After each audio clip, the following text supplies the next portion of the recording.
In the hollow where the shadows fall, we gather round, we hear the call. Liquid fire from the mountain's hand burns like truth, but it tastes like sand.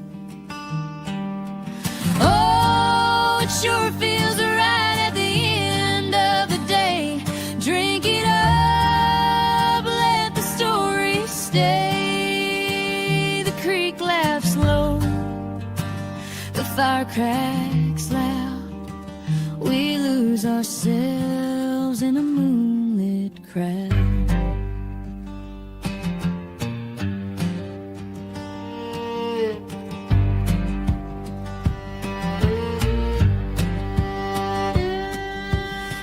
So thick it hums and sings,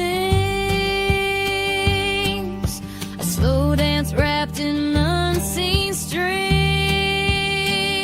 clear as glass, but it bites like a snake, sharp and cold, every breath we take. Oh, the stars know our sins tonight. Let that burn till the world spins right. The creek laughs low, the fire cracks loud. We lose ourselves in a moonlit crowd.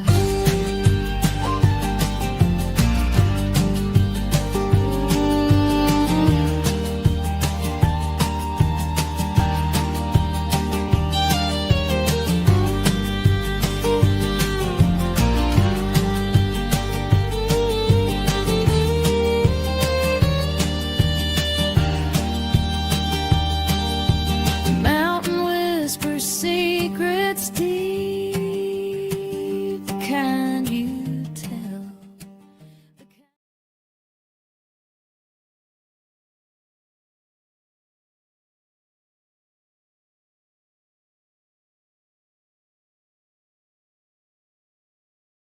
Yep, I'm muted, sorry. One of those days, you know, yeah? I'm sure you know them well. Good morning. Happy Valentine's Day, if you're into that. Good morning, good morning. Thank you for joining us. Well, joining me so far. I've had no shows. So I thought I'd kill some time, and because I couldn't postpone it any bloody longer. So I thought I'd do a little bit from column A, a little bit from column B, and hopefully I get a response back from the sleepyheads. Good morning, sweetheart. Thank you for joining us. We've got 7 eager people here waiting, wanting to see Tya and Brandy, and they got to put up with me. Oops. All right, got me a cup of tea. I'm G to G. So let's spill the tea, shall we? So as you know, Lee from the Devil's Advocates has interviewed the girls, and he's taking on the case as one of his main. He takes on 5 cases at a time that he presents on his channel, and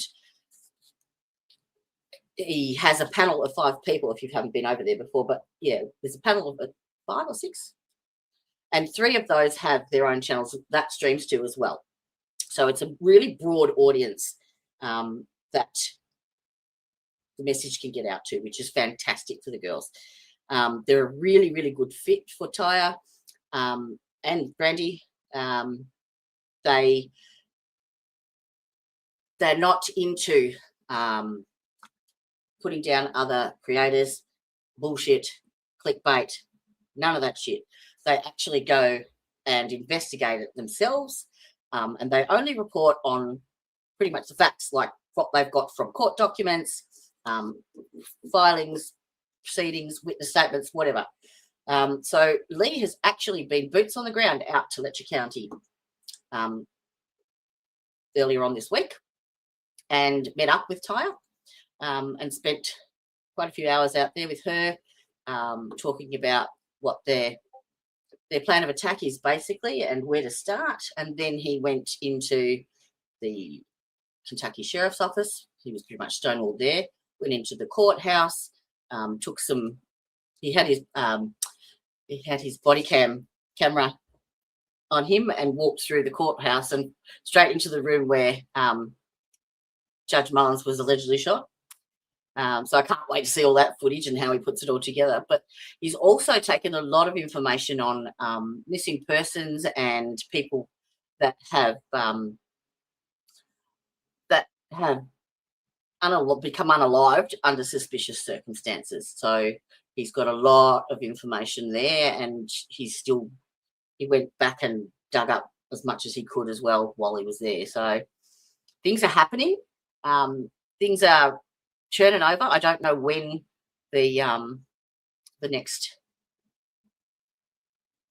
episode, sequel, whatever it will be, but stay tuned because they're on it.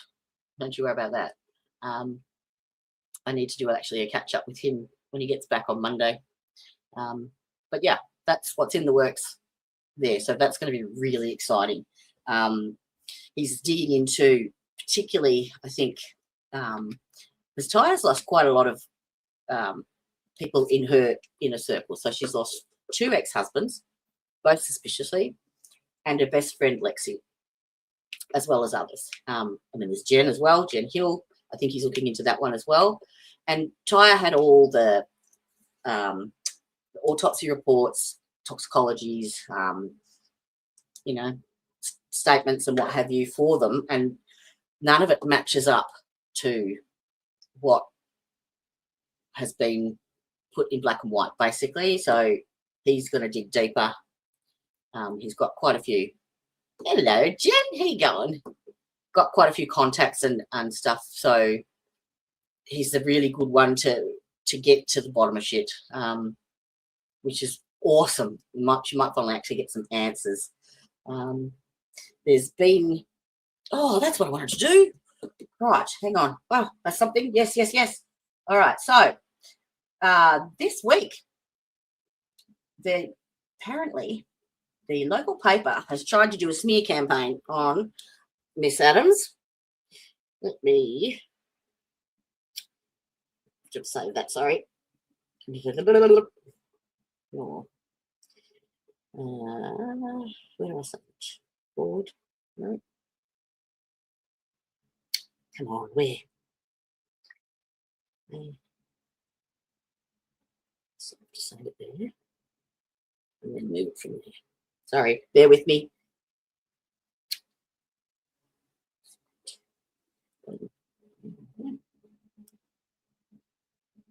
Let's go to Mr. Google Drive. Thank you. Yes. On there.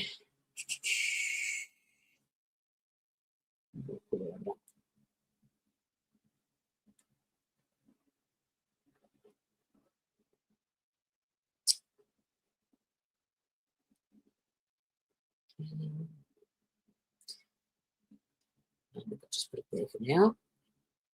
Save here. Okay, that should be on my drive now. Yes, so I've got Ty sent me the articles. I haven't read them yet, unfortunately. I've been on the phone. I spent most of the afternoon on the phone to her, and then I had to had some issues that I had to deal with my mum, unfortunately. So that took up most of the day, and then headed over to Miss Tanya's place to sort out some merch. Did absolutely sweat FA there. Let her poor Tanya's working her fingers to the bone. So you're a legend, Tan. Where did I put it now?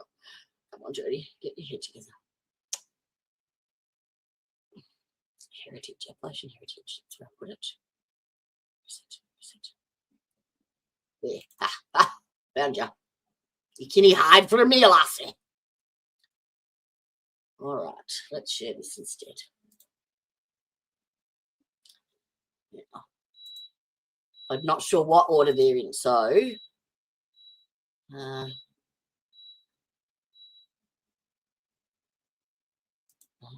have a look. Oh, geez. Okay,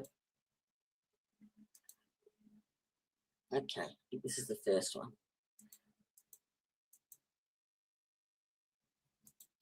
Can you see that? I'll read it out anyway. All right, so this is the Mountain Eagle. The Mountain Eagle is publishing this story because unverified allegations circulating on social media have raised serious questions within our community about events connected to the Letcher County Courthouse and the killing of District Judge Kevin R. Mullins. The judge at the centre of these rumours is deceased and cannot respond.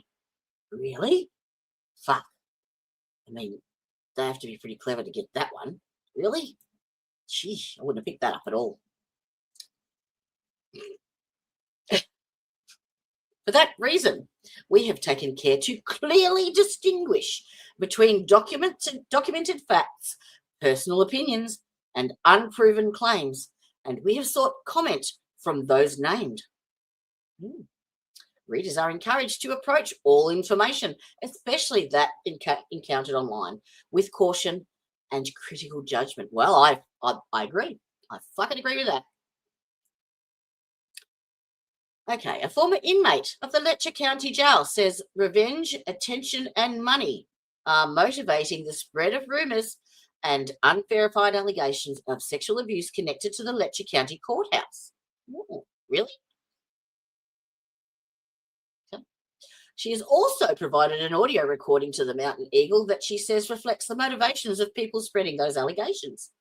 Letcher County Judge Kevin R. Mullins was shot to death in his chambers by then allegedly Sheriff Sean Mickey Steins on September 19th, 2024.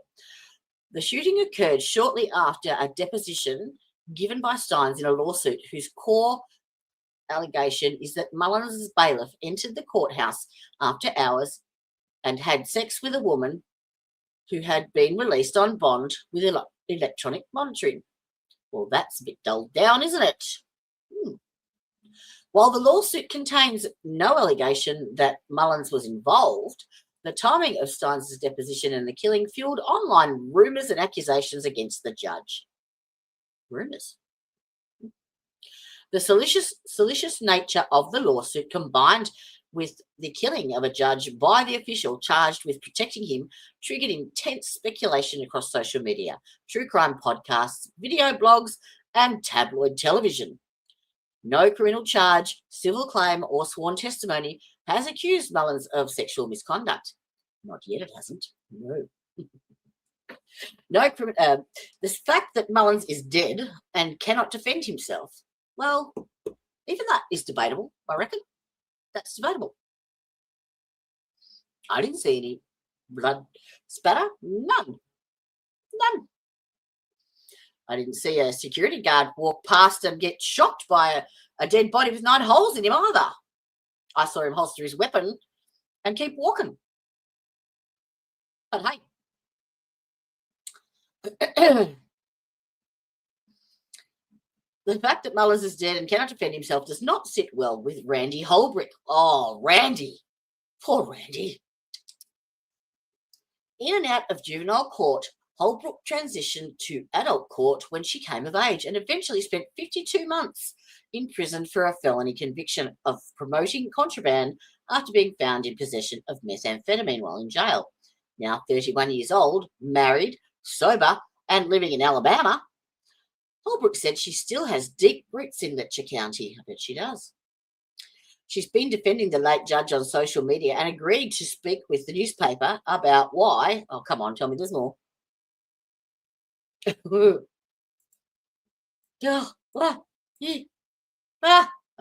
lucky. About why she has taken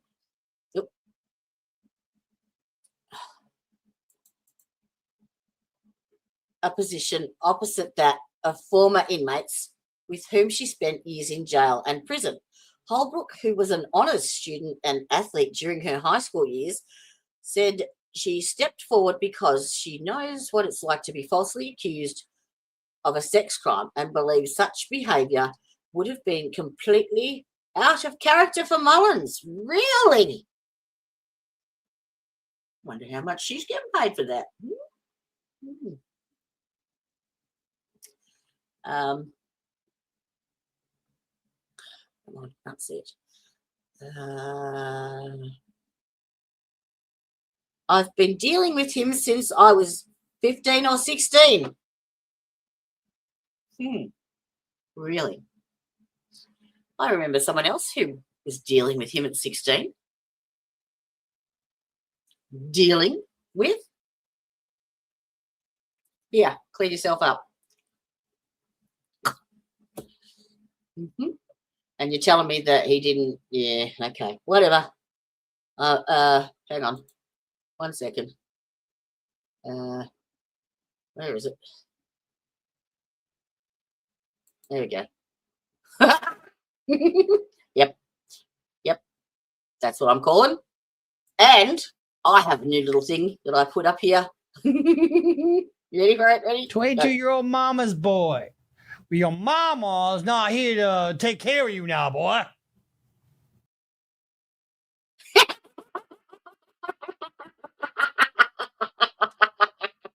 I love Bruce Rivers. Your mama's not here to take care of you now, boy.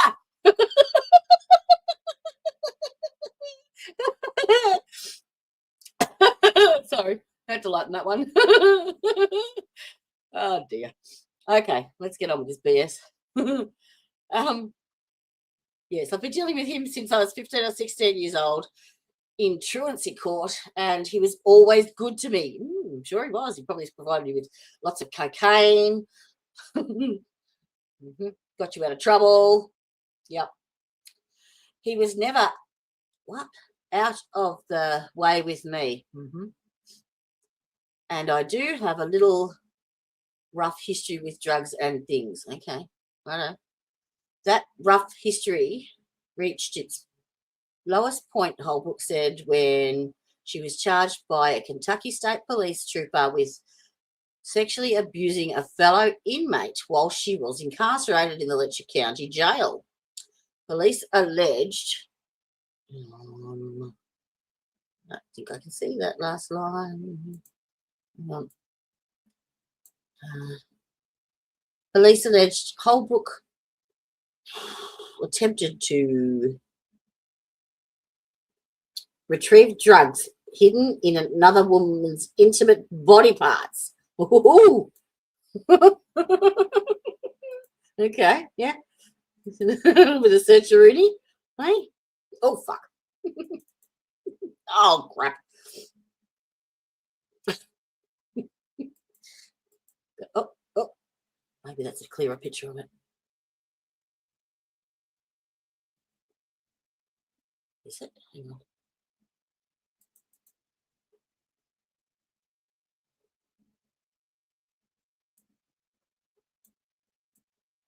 Oh, yes, it is. Cool. Okay. All right. So, okay. Police allege the Letcher County. Police allege that the Holbrook attempted to retrieve drugs hidden in another intimate body cavity. A claim she adamantly denies. She said a cellmate pressured her to do it, but she refused. The charge was later reduced to a misdemeanor, 4th-degree assault, but not before her indictment on the sex abuse charge appeared in a front-page story in the Mountain Eagle. Holbrook maintains that she was innocent and said the charge damaged her reputation more than the drugs ever did. She said she moved out of state after her release because of embarrassment and stigma. Because of that experience, she said she understands how Mullins' family and others connected to the courthouse may feel about the rumours now circulating online. Holbrook said that she also respected former Sheriff Sean Mickey Steins, but was horrified by video showing him shooting Mullins in the judge's chambers. Murder is murder, she said. She said she is particularly troubled by allegations being spread online by Tya Adams, with whom Holbrook spent approximately 5 years in jail and state prison with. Holbrook said Adams told her she never had sex with Mullins. Really?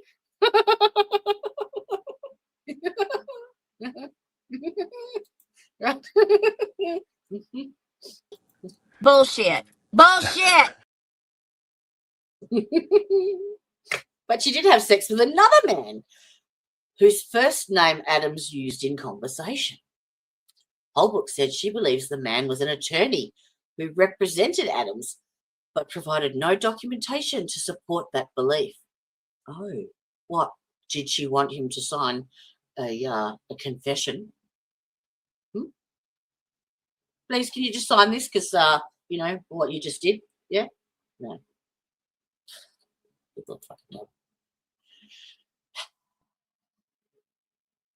Holbrook said she believes Adams would have told her. She would have told her, was she? If she had ever been involved with Mullins, as Adam now claims she was beginning at age 16. Now claims or always claimed? I don't know if Kevin was always moral in his career, but I know he was a good judge. Holbrook said he was fair. He put a lot of kids back on the right track, and he put a lot of kids back. He put a lot of kids back into fucking drug court so he could make money off them. That's what he did. Oh, I'm gonna have to go to the other copy to read the top bit of that.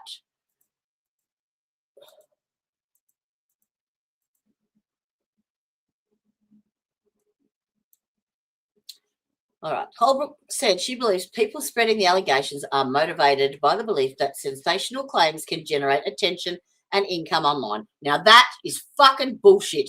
That right there is fucking bullshit.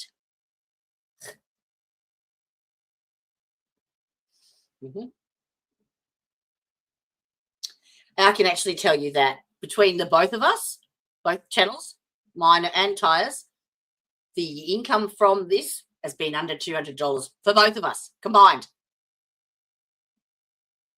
It ain't about the fucking money.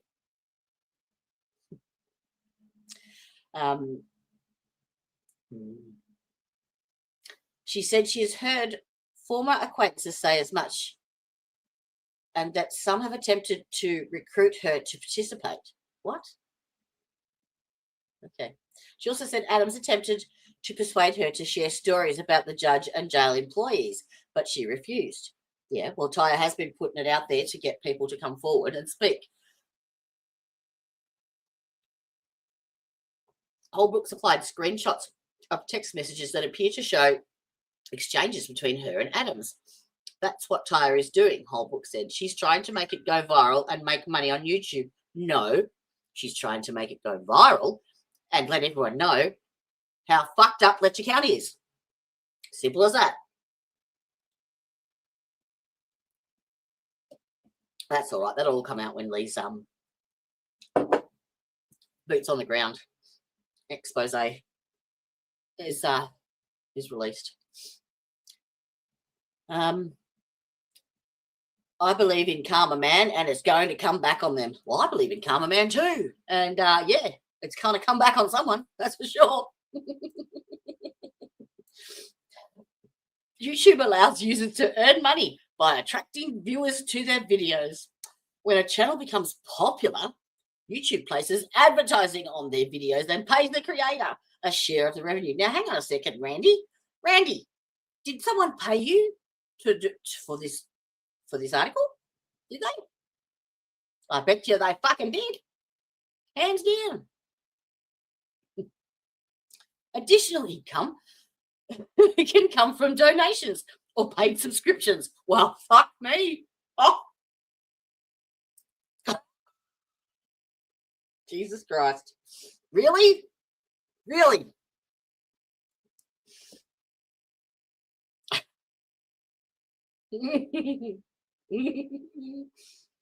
Oh, I feel so dirty.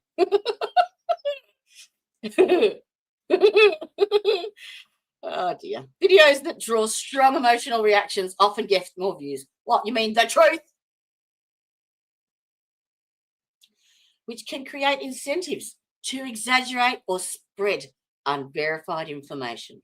Well, yes, there are creators out there that are completely sensationalized clickbait bullshit.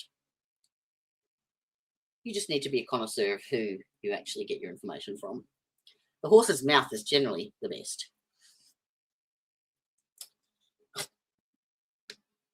When asked whether she could substantiate her claims about motivation, Holbrook provided a screen recording from her phone messaging application. The recording shows a conversation with Tya, identified at the top of the screen. The profanity-laced recording, good on ya, which has been heavily redacted, does not reference Judge Mullins by name and does not constitute proof of any specific allegation. A portion of the recording is transcribed below. Woohoo! Yay! I'm not going to redact it either, so fuck them, Randy. Fuck every one of them motherfuckers in that GD courthouse. They stole our fucking lives from us. They stole our children and they imprisoned us for no fucking reason. I am so fucking fed up with them, and it's finally time for us to get paid for all that BS they put us through. Yep, that sounds like Tya. Good luck to her. Reached for comment Monday. Adams says she wasn't talking about real money when she said that she and other women who have served time in the county jail deserve to get paid. Adams said she was instead talking about the need for law enforcement officers, court officials, and state social workers to be held accountable for the wrongdoings that she believed they had done to her and other women who were jailed for other offences. Let me go back to that other copy. Memento. Okay. That's it. Yep.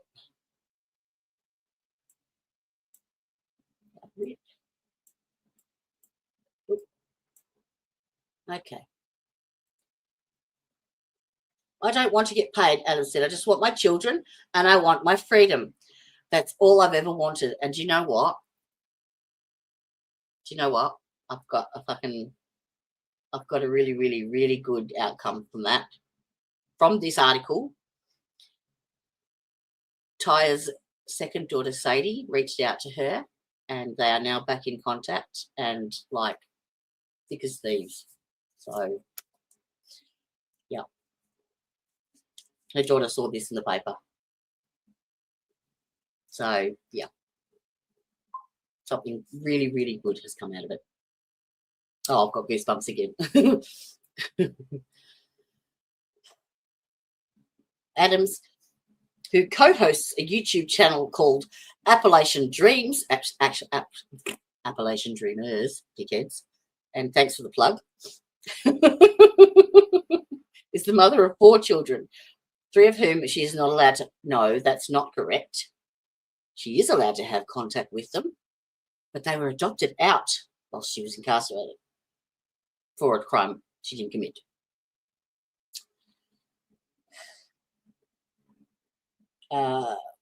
She says she is on court-ordered probation until 2099, unless she pays off the child support obligation before then.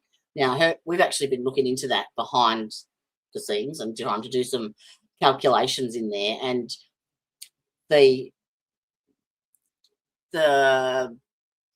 child support law or legislation is it's not very clear, and it's actually a lot of it's left up to interpretation and decision by the family court judge. Now, the family court judge at that time was Mr. Mullins. Okay, and it's got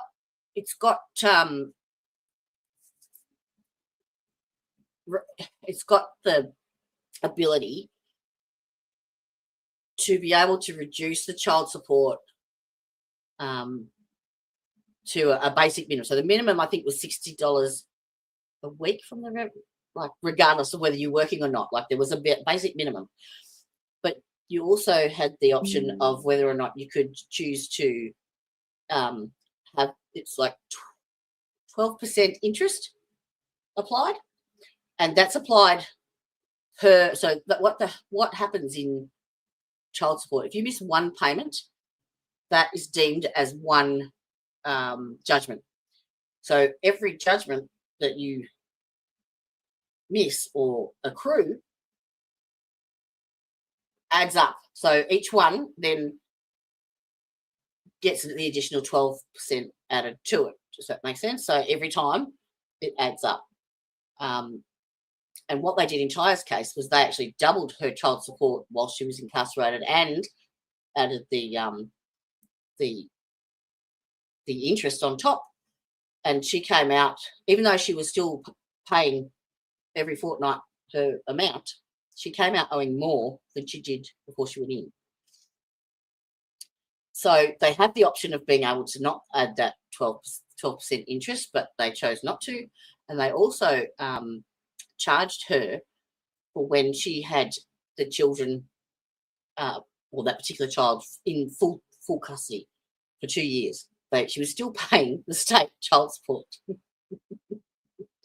And there's another thing too. I can't remember what it was, but the law says that she must pay that child support until that child is 31 years of age. 31. And she is still paying it, but she cannot find where that child support money is going. It's not going to her daughter. It's not going to her daughter's adoptive parents. They have no idea where that money is going to. So, yeah. All right. Co-hosts, there are 3 of whom she's. Yeah. All I'm fighting for is my kids, she said, and someone is going to have to be held accountable. Holbrook recalled encountering Mullins at gas stations and grocery stores prior to his death. She said he spoke openly about his faith. Ah, he's a saint. And consistently encouraged her to get off drugs. Mullins was also the judge who referred her case to the Letcher County grand jury, which later indicted her on a felony drug charge that resulted in a 5-year prison sentence. Even though he was a judge and had to send me upstairs to circuit court, he did what he had to do, she said. He treated me like a human. When I saw him outside the courthouse, he always told me I could do better. I don't believe the stories about Judge Mullins, but I can't say they're impossible, she added. From my experience, there's no way. Holbrook was candid about her negative opinion of the Letcher County Jail during her incarceration, but said she was not housed there during the tenures of retired jailer Bert Sloan or current jailer Brian Sloan. She said she was incarcerated earlier during the period when some former inmates, now alleged deputy jailers and courthouse officials, took sexual liberties with them. Holbrook said she never witnessed page 8. Okay, I've already got page 8.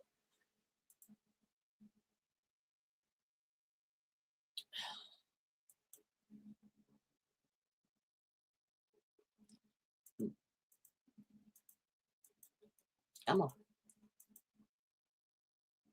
Is that it? Nope, it's page 1.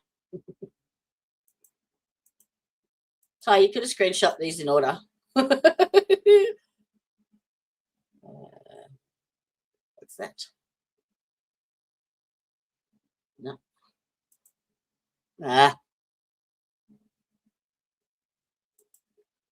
Oh.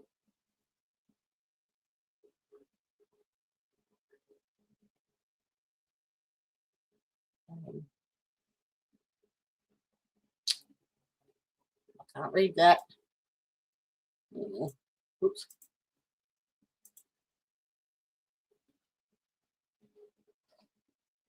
Poop.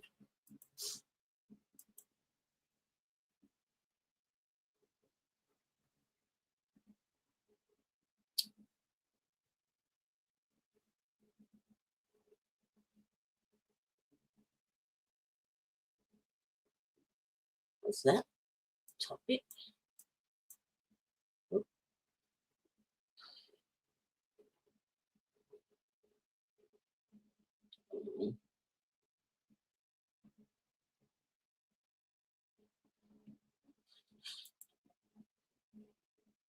Oh. Is this page 8? Oh, look it is. Oh, this is Sarah.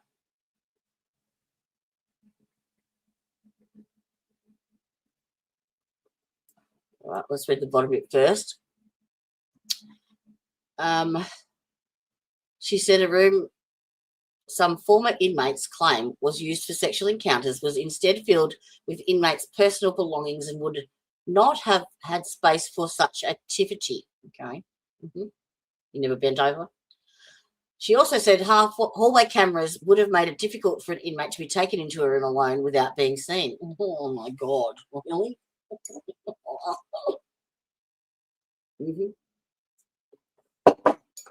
Holbrook also spoke positively about former jail employees Ben Fields and his wife Angie.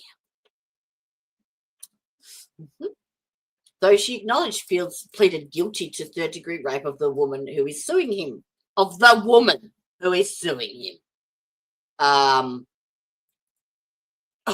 Distancing much. She is a person called Sabrina who's got to kick your ass when she goes to court on the 3rd of March. Just you wait, Henry Higgins. Just you wait. It's a shitty jail. There were wires hanging out of ceilings. Holbrook said she added that most jail employees treated her well. She recounted overdosing while incarcerated after ingesting drugs she said were smuggled in by a deputy jailer who was later fired. Ooh. And she treated me like a daughter. Holbrook said, she held me and she cried. Oh. In a related matter, the Mountain Eagles obtained a text message sent from a Central Kentucky phone number to former county jail inmates, apparently seeking information related to criminal charges that remain active. The sender of the message has not been positively identified, but the number also appears on cards some former inmates and others say they have received. Whoa, that's news. The message states, there is $2,000 to be paid for some specific information.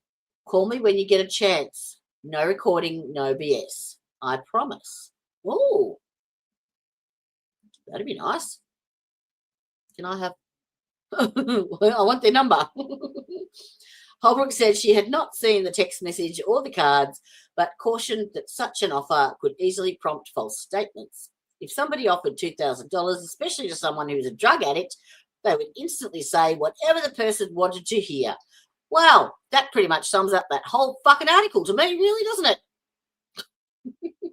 In a nutshell, right there. All right, let's see what they're going to say about Sarah. In recent months, claims made by a former Letcher County jail inmate, Tya Adams, have been featured on several online video programs, primarily on YouTube. I wonder if they've been watching us. Have they? They've been watching. They better fucking subscribe to tell you. Ain't doing that shit for free. Particularly on video programs on YouTube and other social media platforms. Well, no. No. These programs are generally produced by independent creators and are not affiliated with local newspapers or traditional broadcast news outlets. Hey, and there's a reason there's a reason for that, because you fucking lie. That's why. One appearance was on Banfield. They must be talking about Hillbilly. A nationally syndicated television program that also posts segments online. In that interview, Adams described her allegations in a personal narrative format. The segment focused heavily on her account and emotions with limited discussion of corroborating evidence or opposing viewpoints. What, were you going to interview Kevin Mullins? Adams' claims have also been featured on a number of independent YouTube channels focused on true crime and come on, name us. Come on. Give us a plug at least. True crime and scandal-based commentary. Oh, it's scandalous. Oh, I love a good scandal. These videos often use dramatic titles such as bombshells, and you accuser. Okay, you want to go back through my fucking titles? I don't think I've ever used any of those things. And present Adam's statements largely at face value. In several cases, the videos mix verified facts, such as the killing of Letcher County District Judge Kevin R. Mullins, with unproven allegations and speculation. Some of these programs frame the story as part of a broader conspiracy or systemic abuse narrative involving the local court system. Well, fuck me. Well, did they stumble onto something? It's a conspiracy. We're here to frame Letcher County Courthouse because we got nothing better to do. Fucking hell. Others focus on the potential for civil lawsuits or criminal wrongdoing, even though no allegation has been made against Mullins in any court filing. Now, I wonder what they're talking about. It's just like focus on the potential for civil lawsuits or criminal wrongdoing.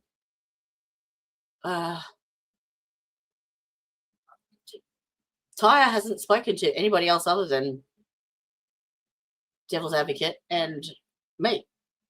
So I don't know where they're getting that from. Media analysts note that such videos can attract large audiences. Oh, well, we've got how many? We've got 7 in the house, so yeah, you're onto something.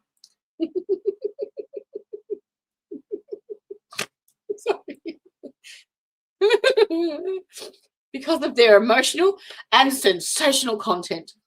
On platforms like YouTube, higher viewership can translate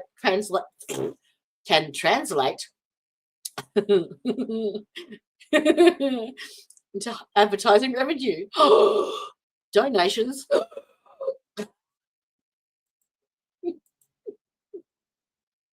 I just can't. I can't.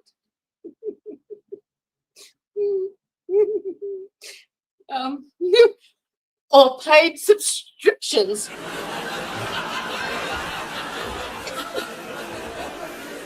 Yep. Okay, you can stop now. Oh.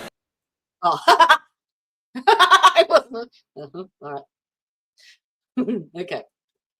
Where are we? Paid subscriptions for the creators, creating incentives to emphasize shocking or controversial claims.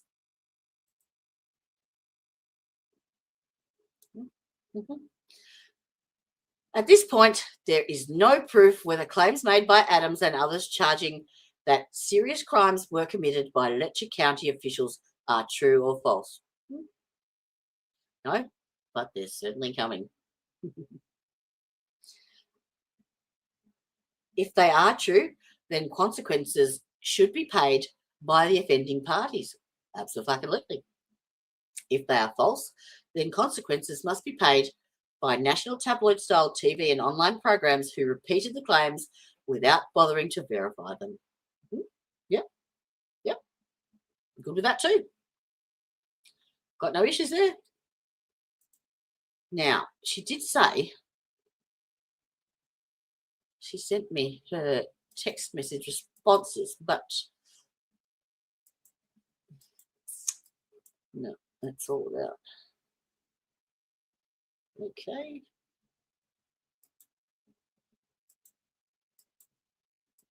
All right, I'm going to have to look at. Back at. Oh, where's my phone? Where'd you go? Oh, there it is. Stop looking. Found it. Oh, I think I've got a message from Miss Brandy. Yeah, I just woke up. Morning sunshine.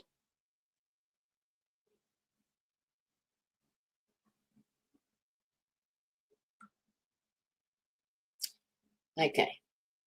Tya. No, she hasn't been up yet. Let me see if she sent me those messages.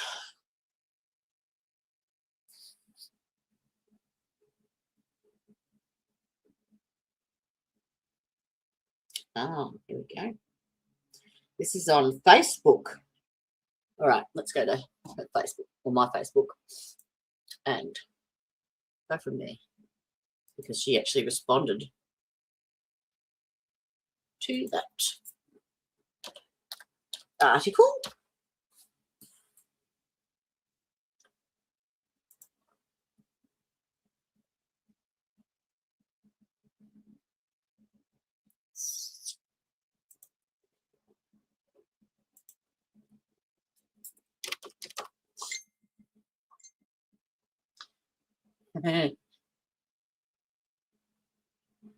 Brandy's getting a coffee and getting a shit together, and she'll be on shortly.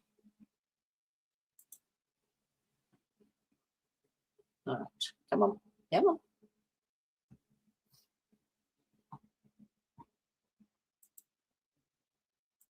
Okay. Share this tab instead. Yeah, let's find out. Yeah.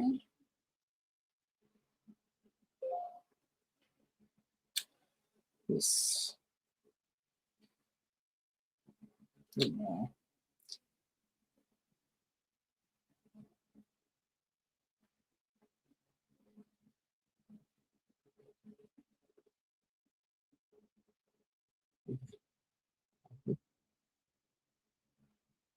Oh, the fuck?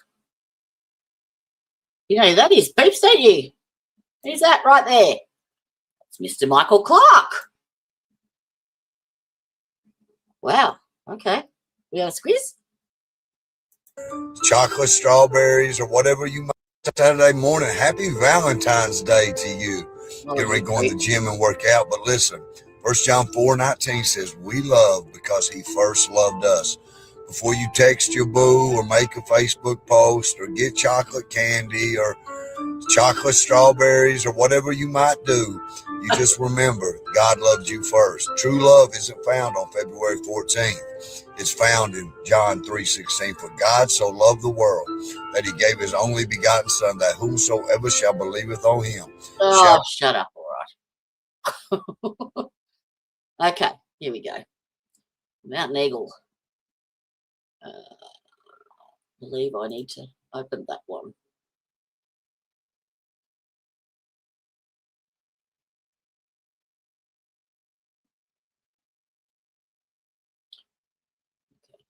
I think this is where I'm supposed to be. Soon find out. Several stories of importance to local readers are in this week's Mountain Eagle, which will be out tomorrow morning. Oh. Okay. I can't see any response from Tya there, so maybe I'm the wrong bit. Maybe that's just the ad for tomorrow.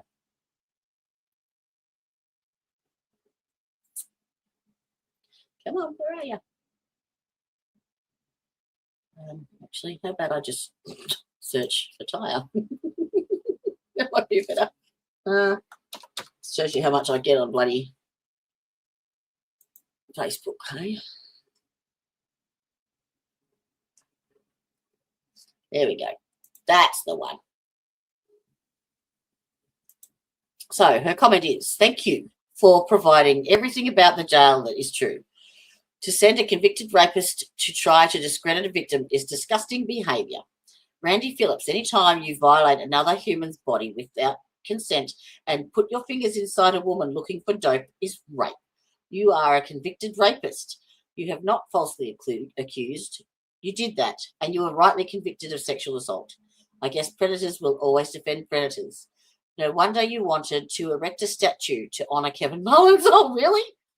Just because you liked it doesn't mean everybody liked it. Haha, he kept you from getting 20 years for PREA, which is the prevention of rape and something assault, something like that. Can't remember what the synonym stands for, but it's that.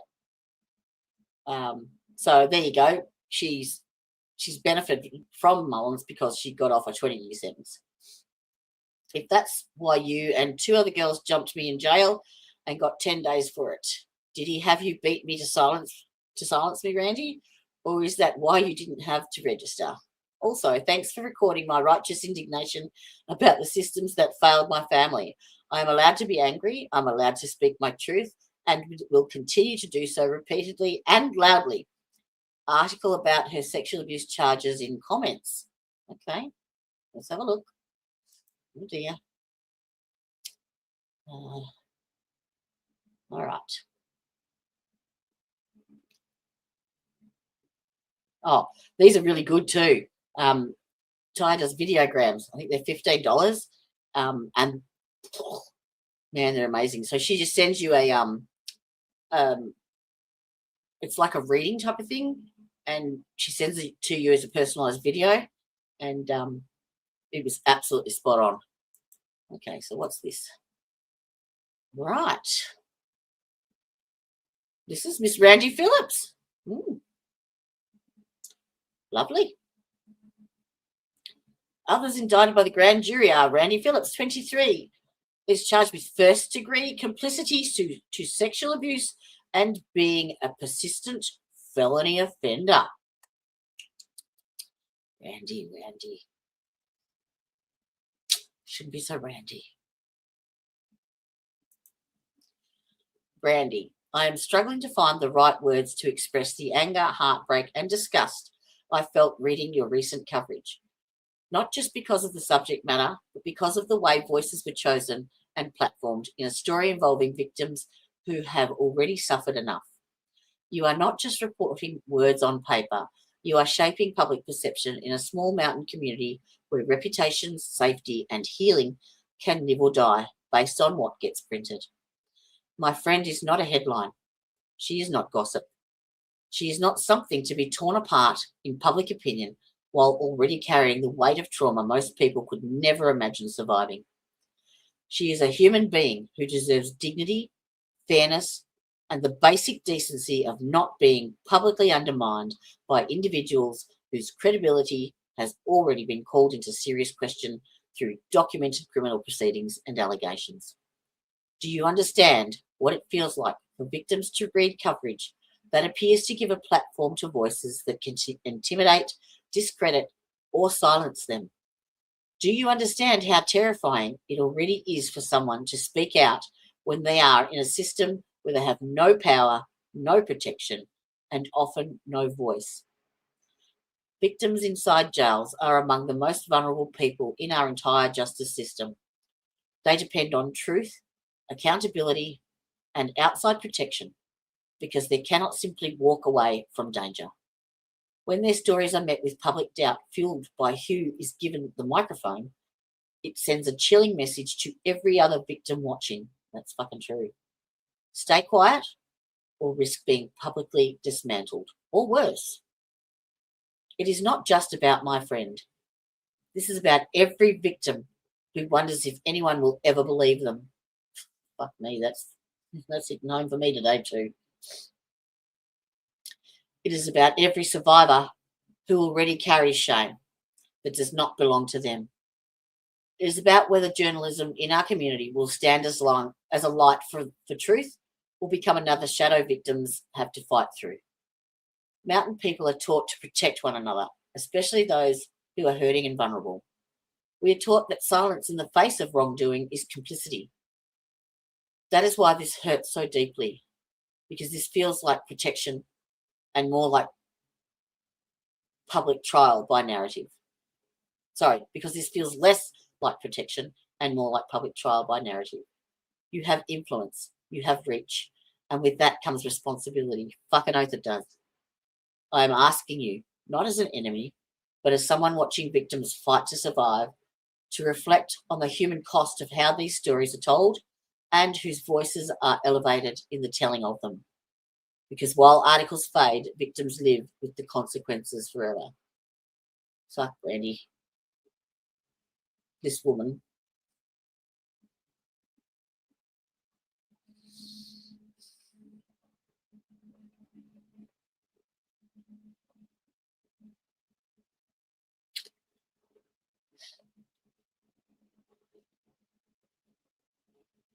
She hits the spot, doesn't she?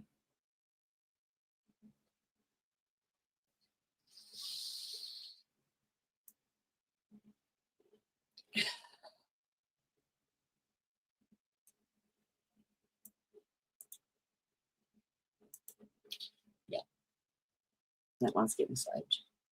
Actually, I've been saving most of her writings because she's amazing. Absolutely amazing. Hang on, let me just need a breather for that one. Let me just save this.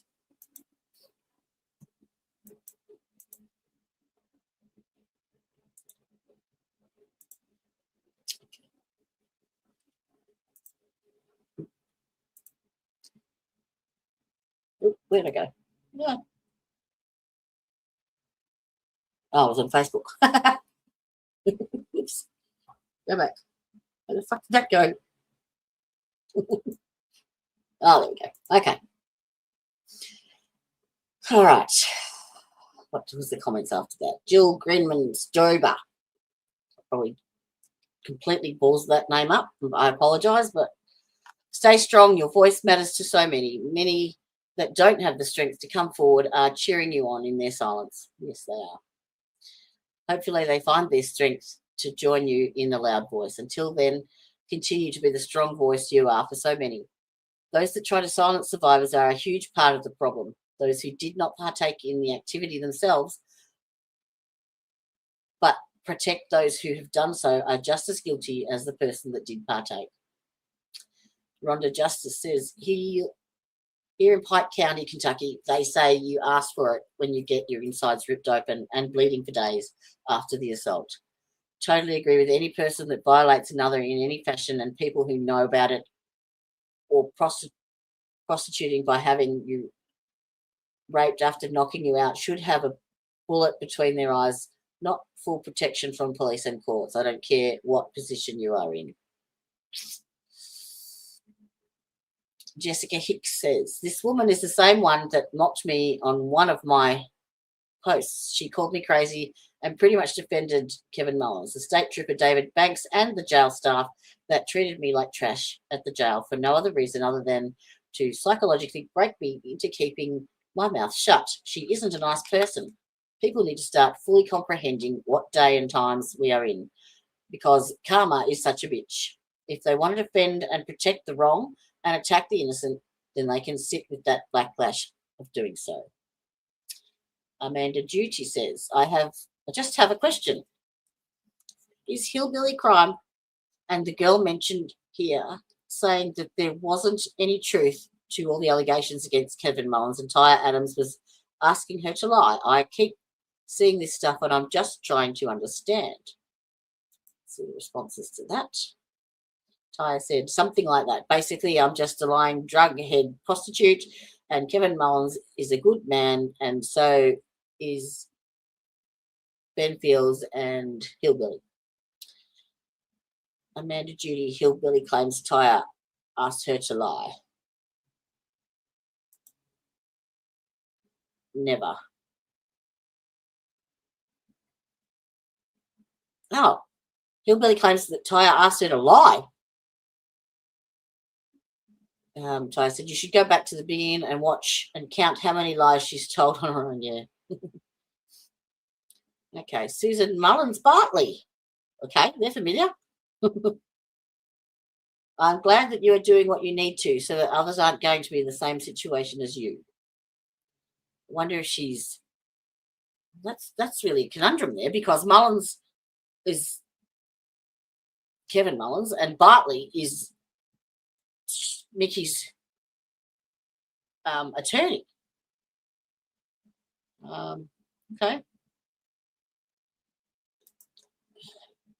Jessica, I hear what you were saying about protecting victims, and I agree. Survivors should never be silenced or publicly discredited.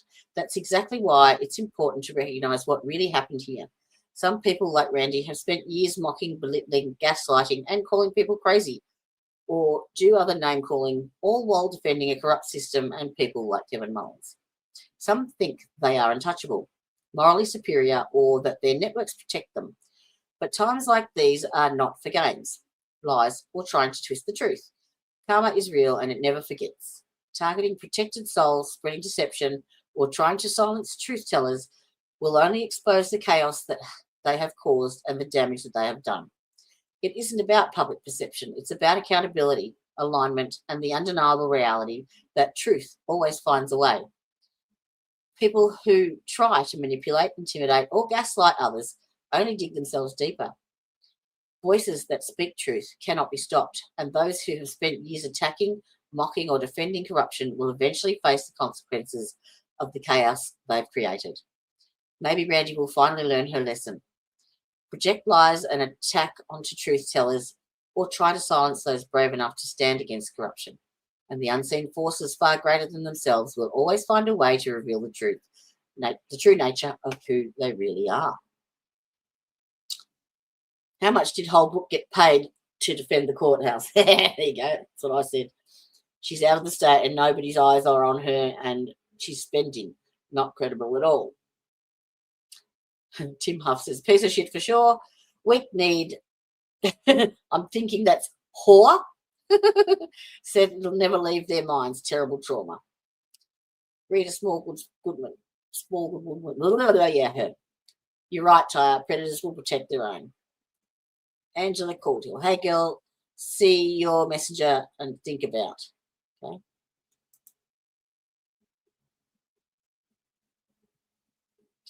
Are you telling her to stop talking?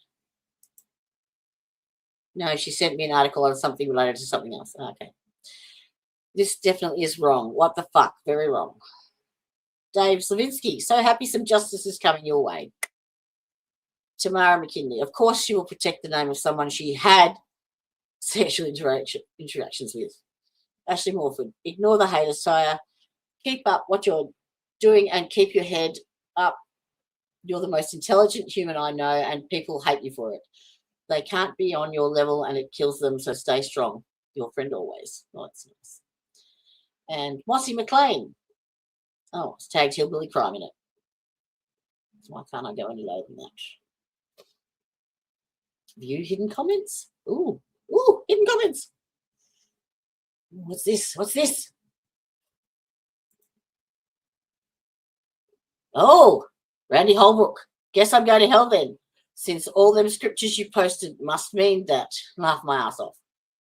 And can I just say, people aren't talking about putting up a statue. I am one person that said I would. And aren't you the girl that said they violated your rights when they searched you when you got arrested? And also said they kidnapped you when they arrested you. Girl, you're for real loony as fuck. What the fuck is this shithead talking about? Jessica, oh Lord. Some people are drawn to defending predators not because they're morally correct, but because their psychology thrives on control, fear, and false superiority. All right, I'll let you read all that. This is disgusting and unacceptable. Randy Mullins, nothing but hearsay from people you can't trust. Donna Clark, yeah, karma truck waiting.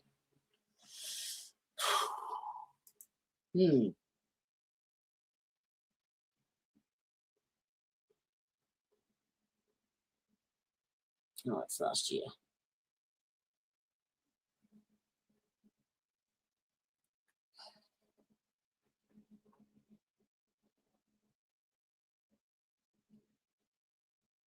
Righto. Well, sorry, I've completely fucking ignored chat, so let's go through the chat, shall we? Sorry, my bad. Someone say cocaine. Hey, Brian, how you going?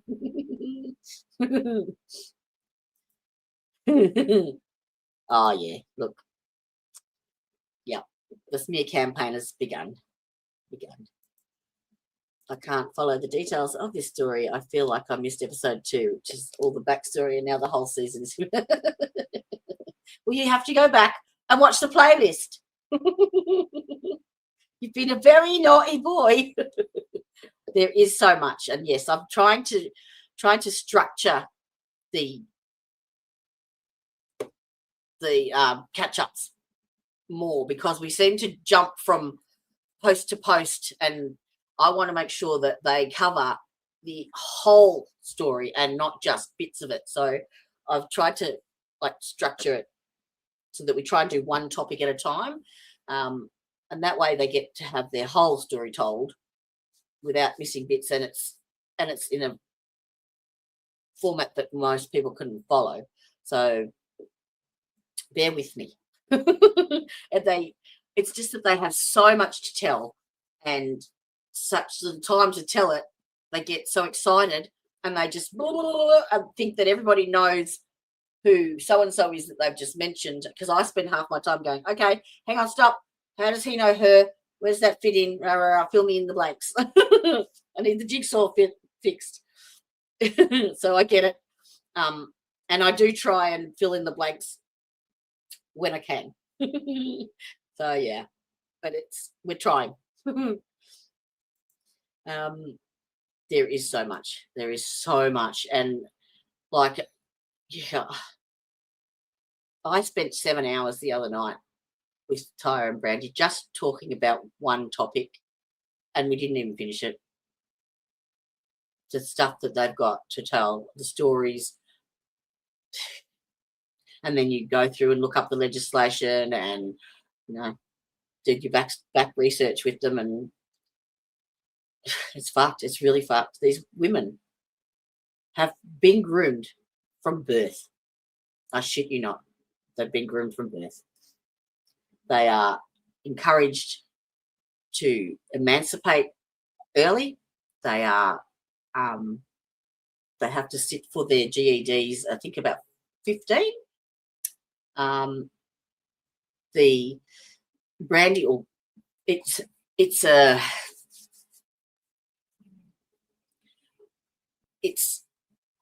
not expected, but it's I don't even know if tradition is the right word, but like to be married off at 13 isn't unusual. Okay, Brandy was pregnant at 13 and married off to a 19-year-old. Now that to me just says, okay, we need to cover here for fucking carnal knowledge. That's it.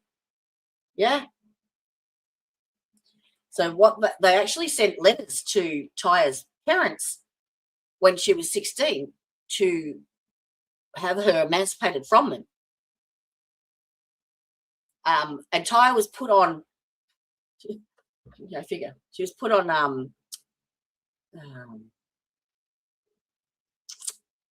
hormone tablets. I think it was at 15. And yeah, all right, I might let her tell that story. that's probably a bit too much. But the things that they did to them, yeah,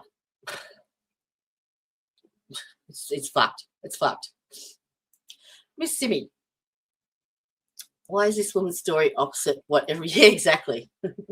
Yeah. A murder is okay if you murder a rock spot.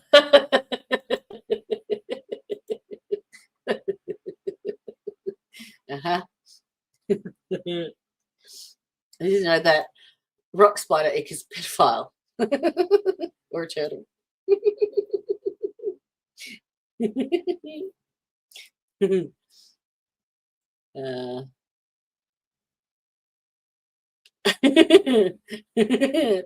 Tanya, I had no idea that's what that meant. Why the fuck does rock spider mean that? I thought it was just some kind of Australian spider. I don't know. Maybe an Aussie thing. Pedos hide under rocks. Like, oh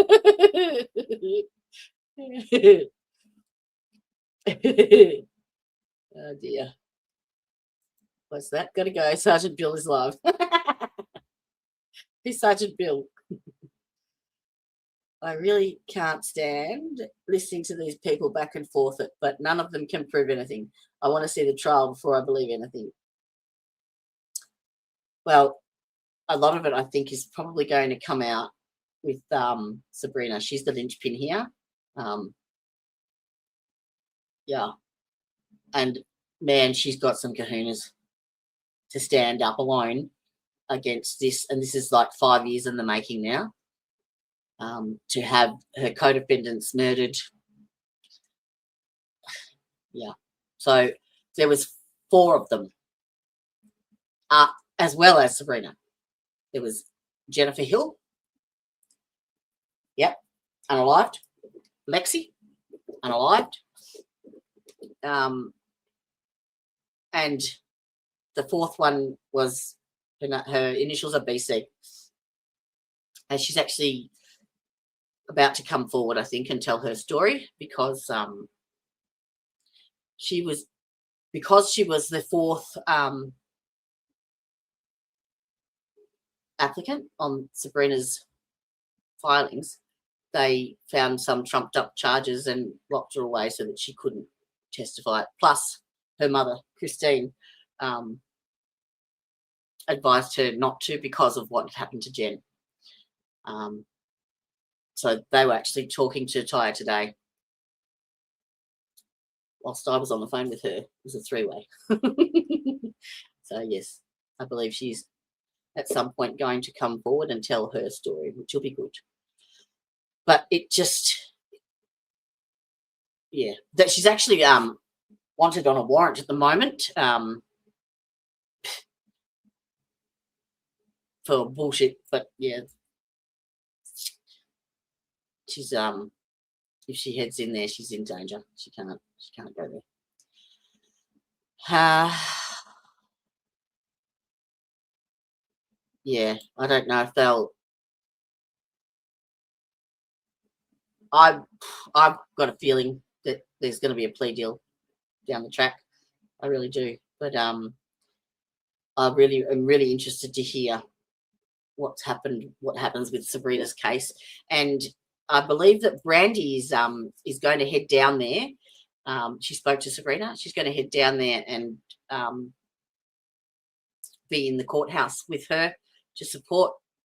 So if anyone's interested, I think a united front, especially right in their faces, would be an awesome statement to make. Yeah, I might speak to Tya about that, see if we can get some people down there. Imagine if, like, the courtroom's full of all these victims and they've got to get up on that stand and face them. It would be fucking amazing. All right, what else?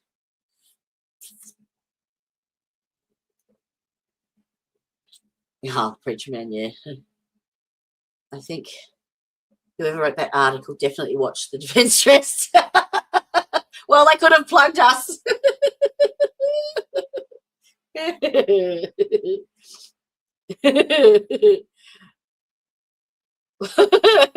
We've already had 3 chocolate strawberries this morning. I don't trust people that virtue signal with their religion. Don't enjoy that chocolate. You should feel like shit because of what? God. Oh, great. Happy Valentine's Day to you too.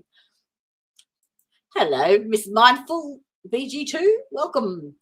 Who wrote this last article you're reading now? That was actually in the Mountain Eagle this week. Written by Scott Adams, is it? Who's the editor there? Yes.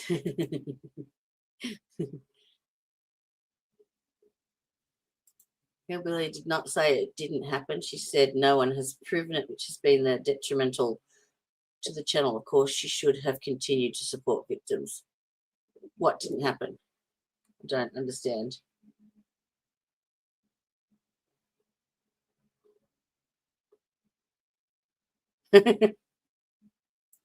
Hello.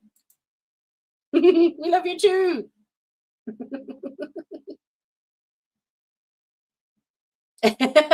Yes, we're still here. Let me just see if Miss Tya has woken up yet. Ted. I only spoke to her a few hours ago. Where you at? Let's call her, shall we?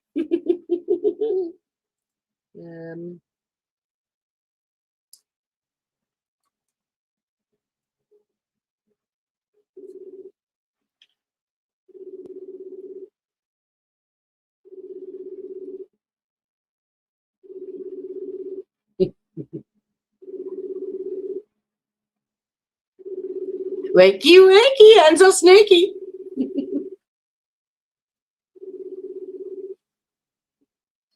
Yeah.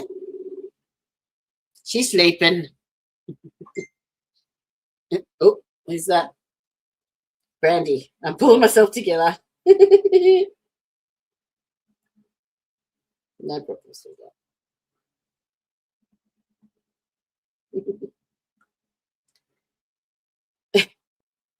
Meds and coffee haven't kicked in yet, and she hasn't heard from Ty this morning. No, I think she's, well, she was up talking to me to all hours. My apology. Probably my fault. Did Bill already go off to me? Oh, okay. That's Sergeant Bill. Oh, is that what's his name? Oh, off the cuff, is it? What was it about?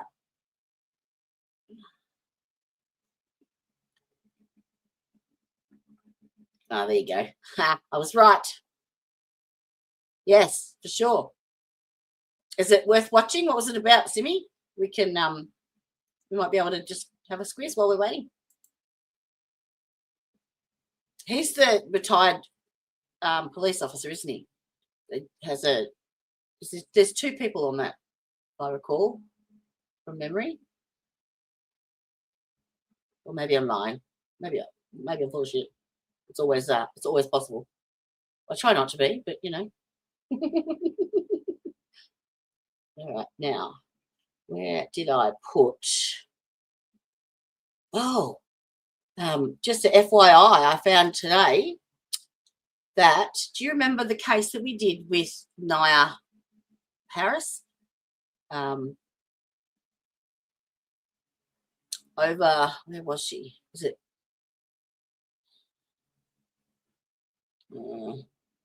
Detroit, where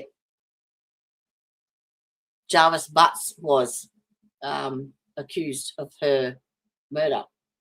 Well, apparently he's taken a plea deal.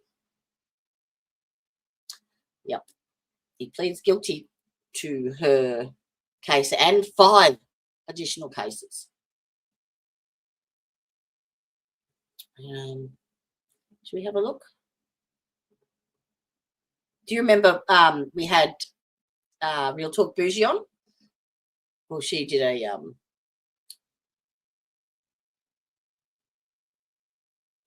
okay, we'll do this one first. And then we'll, yes, I've been keeping an eye on it. And we can play the update once we've gone through this. Okay.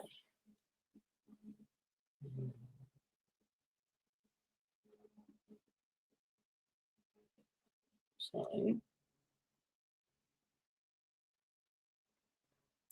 live, was it a live stream? Or video? 5 minutes ago. Okay. That's an hour long.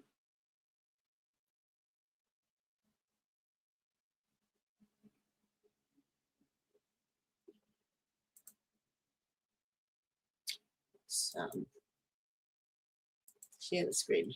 So this is about the Nancy Guthrie. It's an update.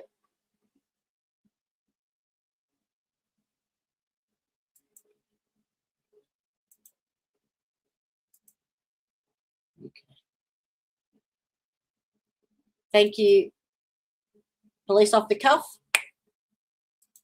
Go ahead on over and like and subscribe. You just saw me do it. Like, done. Let's have a listen. It's different. I'm a retired NYPD sergeant. I'm police off the cuff. We analyze cases the way cops and prosecutors do, what matters, what doesn't, and what the internet gets wrong. If that's the perspective you want, subscribe now, because this isn't entertainment. It's the same standard of proof to arrest someone. It's is the police to go in and get a search warrant, hit this location, obviously have a standard of proof that a judge would sign off, and they were able to do a search warrant. Now, so many questions because it's not clear. Why isn't law enforcement talking right now? And that's what everyone wants to know. Well, That's great, but how come no one's talking? And I'll tell you the reason. And this is the biggest reason. And when you hear it, it makes so much sense. Is because, is Nancy Guthrie still alive? Where is she? And that's the question that everyone wants the answer to. Is she still alive? And another thing that I would like to know is these 3 individuals that are taken into custody. And there's a lot of conjecture. You can't just kidnap someone and take them into custody. If someone is taken into custody against their will, they're under arrest.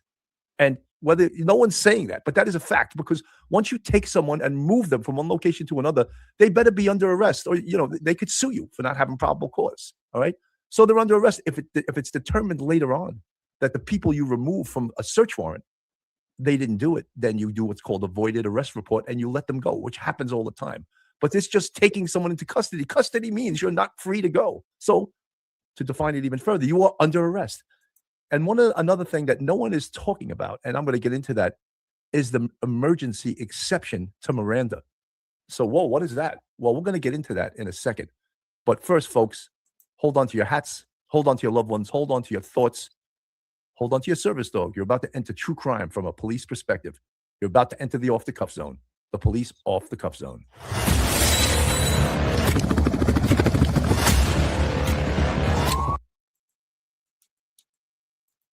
That was in the gray vehicle, which turned out was not a truck, but was a Range Rover. So what information did they have? Did they have DNA? Did they have physical evidence? Was it just a tip or tips that was so credible that they presented those facts to a judge? No one knows that right now because law enforcement is zipping their mouths shut right now for a good reason. And the good reason is this is an emergency, isn't it? Does anyone know where Nancy Guthrie is at this point? The answer is no. Could she still be alive? Yes. So this fits the emergency exception to Miranda. So when these folks are brought in, of course, they would interview, and it's reported there's a male and a female, and the third person is a male. They will separate them and interview them. And they, by law, if they do cite the emergency exception, they do not have to read the Miranda until the emergency is over. And that emergency would be over if we find Nancy Guthrie and we find her alive. If that's the case, and these 2 people taken into custody admit that, then we must then read the Miranda. But Nancy Guthrie could still be alive. The possibility now, it's 14 days. We're all praying, but it's not real probable. So what type of evidence did they have that gave them probable cause? And that's where, of course, everyone is begging, everyone is hoping. We need a press conference. We need to be updated. National media. No one's saying anything, are they? Everyone is sort of repeating what we've heard over the last few days. This is Fox News with their report this morning. Not been announced from officials after a busy few days in the investigation, where earlier this week, video and photo surveillance footage was shared to the public. And we also saw that white tent there that was put up and quickly taken down outside of the residence. To break down what we do know this morning is Darren Porcher, former NYPD lieutenant, joining us live there in Tucson. Good morning to you, Darren. Good morning, and thanks for having me as a guest.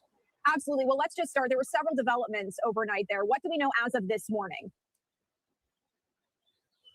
Okay, as we parse this out, we had a magistrate that signed off on a search warrant, which resulted in a successful execution, taking 3 individuals into custody. I want to say just short of 2 miles away from Nancy's house. And then we had a 4th individual that was taken into custody at a Culver's fast food restaurant that was several miles away further. We don't have any groundbreaking information that's been introduced to the public. However, this is a break in the case that can assist to allow us to extract more information to make an identification as to a possible suspect. In addition to that, trying to find out the whereabouts of Nancy Guthrie.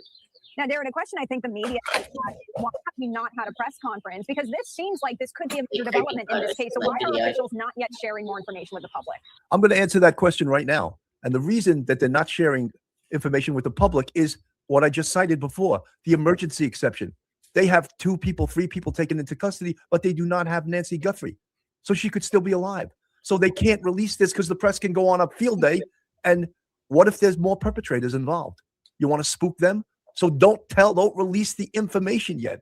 And Mike, I know you're an attorney, and what I cited was, and everyone's frustrated because there's not a great deal of information. What there was a search warrant last night, and everyone says SWAT and all this stuff. And the search warrant, as you know, Mike, and I'm not teaching you, I'm just reiterating what I just said before, is you need probable cause. Right. Well, they have to present evidence to a judge of probable cause, and then the judge signs the warrant. So obviously they have something that made them target this house that was 2 miles from Nancy Guthrie's. Your thoughts, Mike? Yeah, Bill, probable cause, as you say, that's the search warrant minimum requirement. It's also the arrest warrant, the arrest minimum requirement. So therefore, the police pretty much sure that they have someone who is materially related to this case, whether or not the actual kidnapper, a helper, an accessory before the fact, an accessory after the fact. But the fact is they have enough evidence at this point to believe that they can arrest these people. What they do, we're not sure how this is going to end, but they are closing the ring around the net around the people who've committed this crime. And it's taken a while, but it's a lot of technology and a lot of hard work. But that's where they're at. They are zeroing in on this group and taking them into custody with search warrants. And as you say, the emergency exception, they do not want to hold a press conference right now. They don't want to tip anybody off. They have to move fast. That's what the emergency exception is all about. 100%, Mike. And the thing was, I also brought up before that these people taken into custody, from what I understand, and they may just err on the side of being super cautious, but you don't have to read the Miranda because there is still an emergency exception. This is the emergency exception to Miranda, because we have a kidnap victim. This is a classic case, a kidnap victim who we don't know where she is, and she could still be alive. So that is the emergency. Once the emergency is over and these people are in custody, you must then read the Miranda. You can probably present that better than I can, Mike. Oh, no, yeah, there's the emergency exception when it comes to search and seizure. And as you pointed out, there's a minute ago, there's the emergency exception to the Miranda requirement. When there is an absolute emergency and life, and is on the line, and the police need to act quickly, the Supreme Court has said that there is an emergency carve out, because to sit there and talk to someone and give them Miranda and have them invoke the right to counsel may detract from the life-saving efforts in this case. She's 84 years old. Nancy Guthrie, if she is still alive, she's probably in serious shape. She needs medical and get to the help and get to the hospital. The police have to act fast. If they recover her and she is alive, the exception's over. We then go right back to the old way of doing things. But right now, this is an absolute life-saving emergency, and the police are free to act as quick as they need to in order to save life. At 02 Barrett Girl, who first said this was an emergency exception? I did. Retired NYPD Sergeant, Detective Sergeant Bill Cannon, Manhattan North Homicide, retired. I said it is.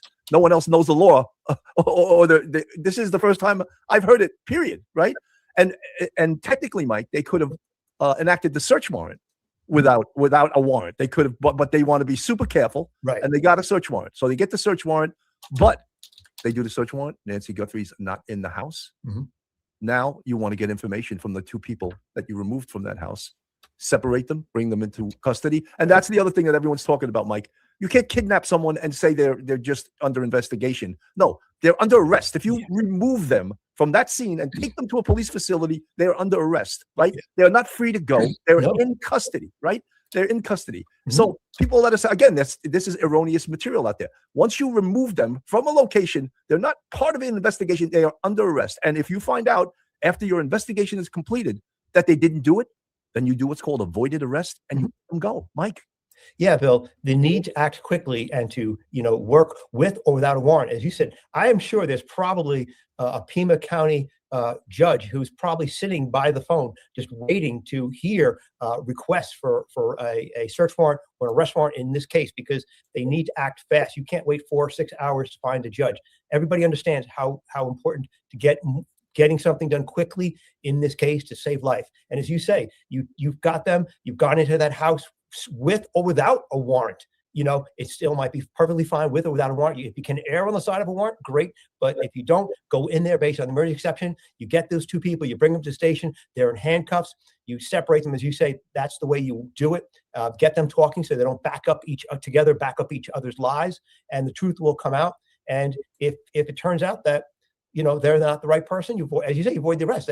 That is not, the most uncommon thing that happens. And you say, sorry, but that's the way it goes. But there had to be a reason why we were in your house. And there has to be a reason why there's something connecting the disappearance of Nancy to your house, and you're the owner of the house. You're responsible. So, go ahead and move on. But in this case, the police have to act fast. There's no substitution, no way around it. And if they make a mistake and they get the wrong person and it turns out they're not, as involved as the police thought, that's fine. You're not going to get it right 100% of the time, but you have to act fast. Absolutely. At Ashley Quarter 5590, they still have to keep things close to the vest. Can't give everything up to the public 100%. And the other thing is, look, if it turns out that the people who are the subjects of this warrant are not, they're not the people, they don't have probable cause, they don't have evidence that they're, then they have to let them go. But then if they are not the people that did committed this crime, the people that did are still out there.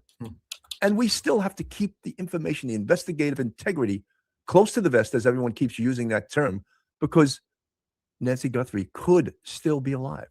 And that is so, so important. Let me just go back to Fox and play a little bit more of this report. Rely, or I should say, present a level of concern to law enforcement. That was a key piece in enlisting the public. But when we speak to a press conference, I think we would have a more established line of information that we can all listen to and hear, but that hasn't happened. But we have to also bear in mind, we had a significant development overnight as it relates to this warrant. So that may be a reason why law enforcement hasn't provided us with the information.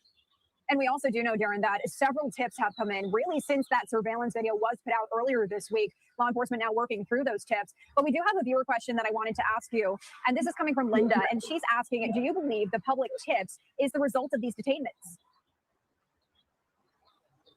Well, as it relates to Linda's question, it's very difficult to assess if it was a public tip, but we clearly need to have the public working in tandem with law enforcement and providing that information to try to do the best that we can to uncover these crimes. And it goes back to the public is the greatest asset in law enforcement, and this has been historically sound. And Darren, another question that A great question from the chat. Cindy on YouTube, at Cindy on YouTube, question: in this emergency, are the detainees allowed to have a lawyer present? No, absolutely not.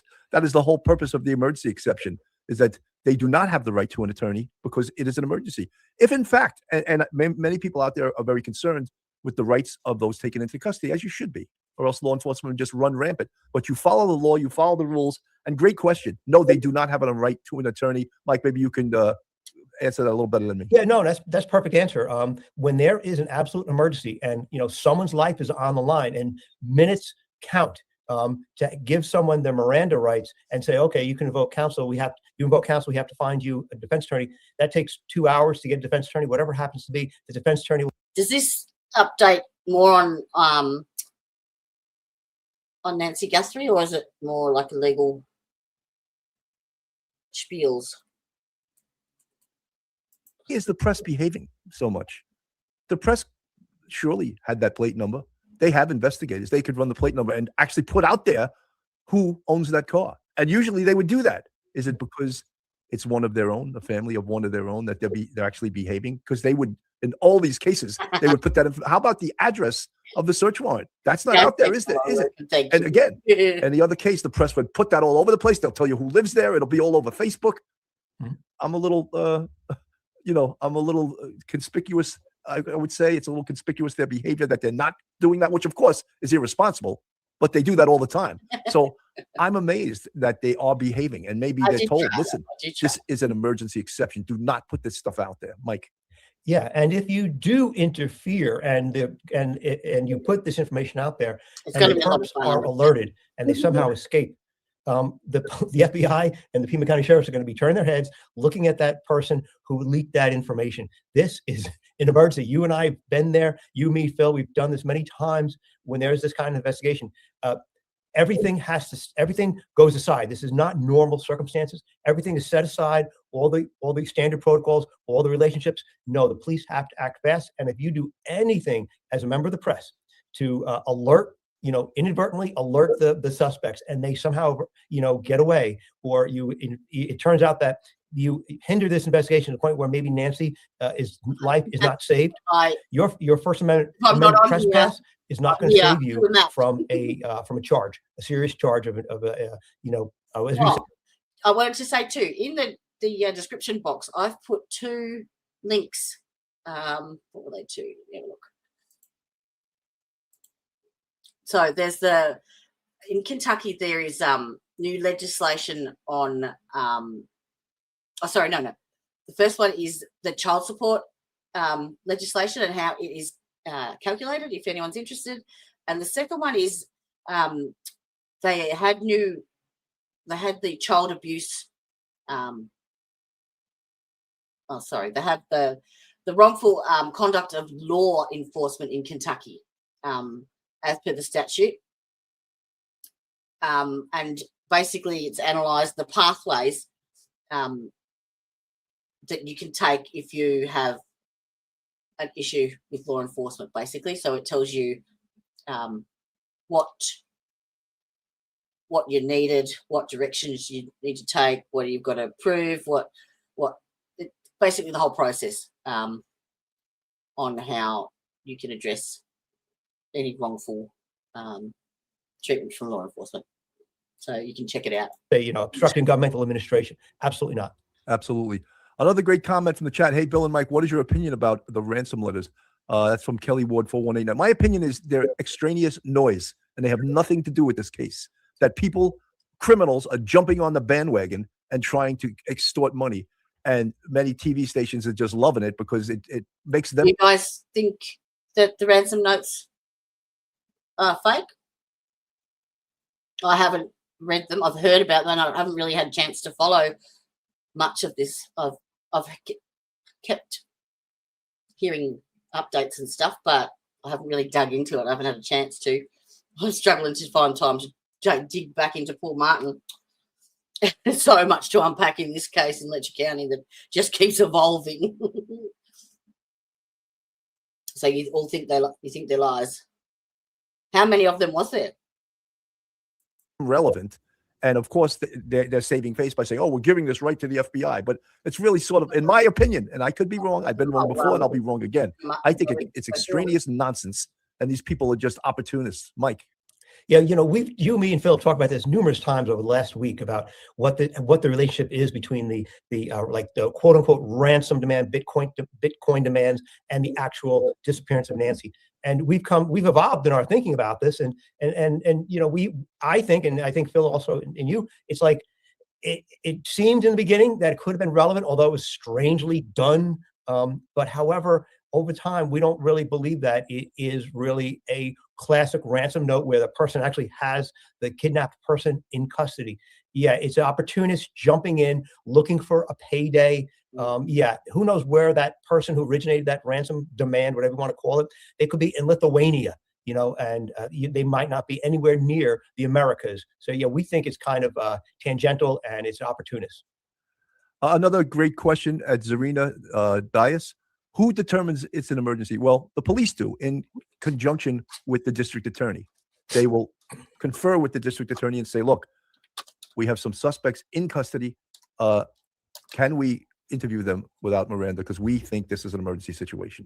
They're going to confer with the district attorney. If the district attorney disagrees, then they would, in fact, read Miranda. And why would that be advantageous to law enforcement to not read Miranda in a situation like this? Well, because you want to know if, in fact, these are the bad guys. You want to know if Nancy Guthrie is alive. And if you read Miranda and they invoke counsel, which means they are done talking to you, you will never find out if, in fact, she is alive and where she is. Mike. Yeah, it's a good thing you make a quick phone call. You've done this, you make a quick phone call to the district attorney and they make that decision because they're looking at what you're doing and they're thinking about what they're going to have to do if these people are going to be prosecuted, 6 months down the line. And so they're looking at what their case is going to look like in a court of law before a jury and a judge and a defense attorney. So yeah, you make that quick call, you get that person's thumbs up, and then you go out knowing A, that you believe it's emergency, B, the prosecutor thinks it's emergency, and therefore whatever you're doing has already got prior approval. You move on this. This is all about speed. This is all about being lightning quick.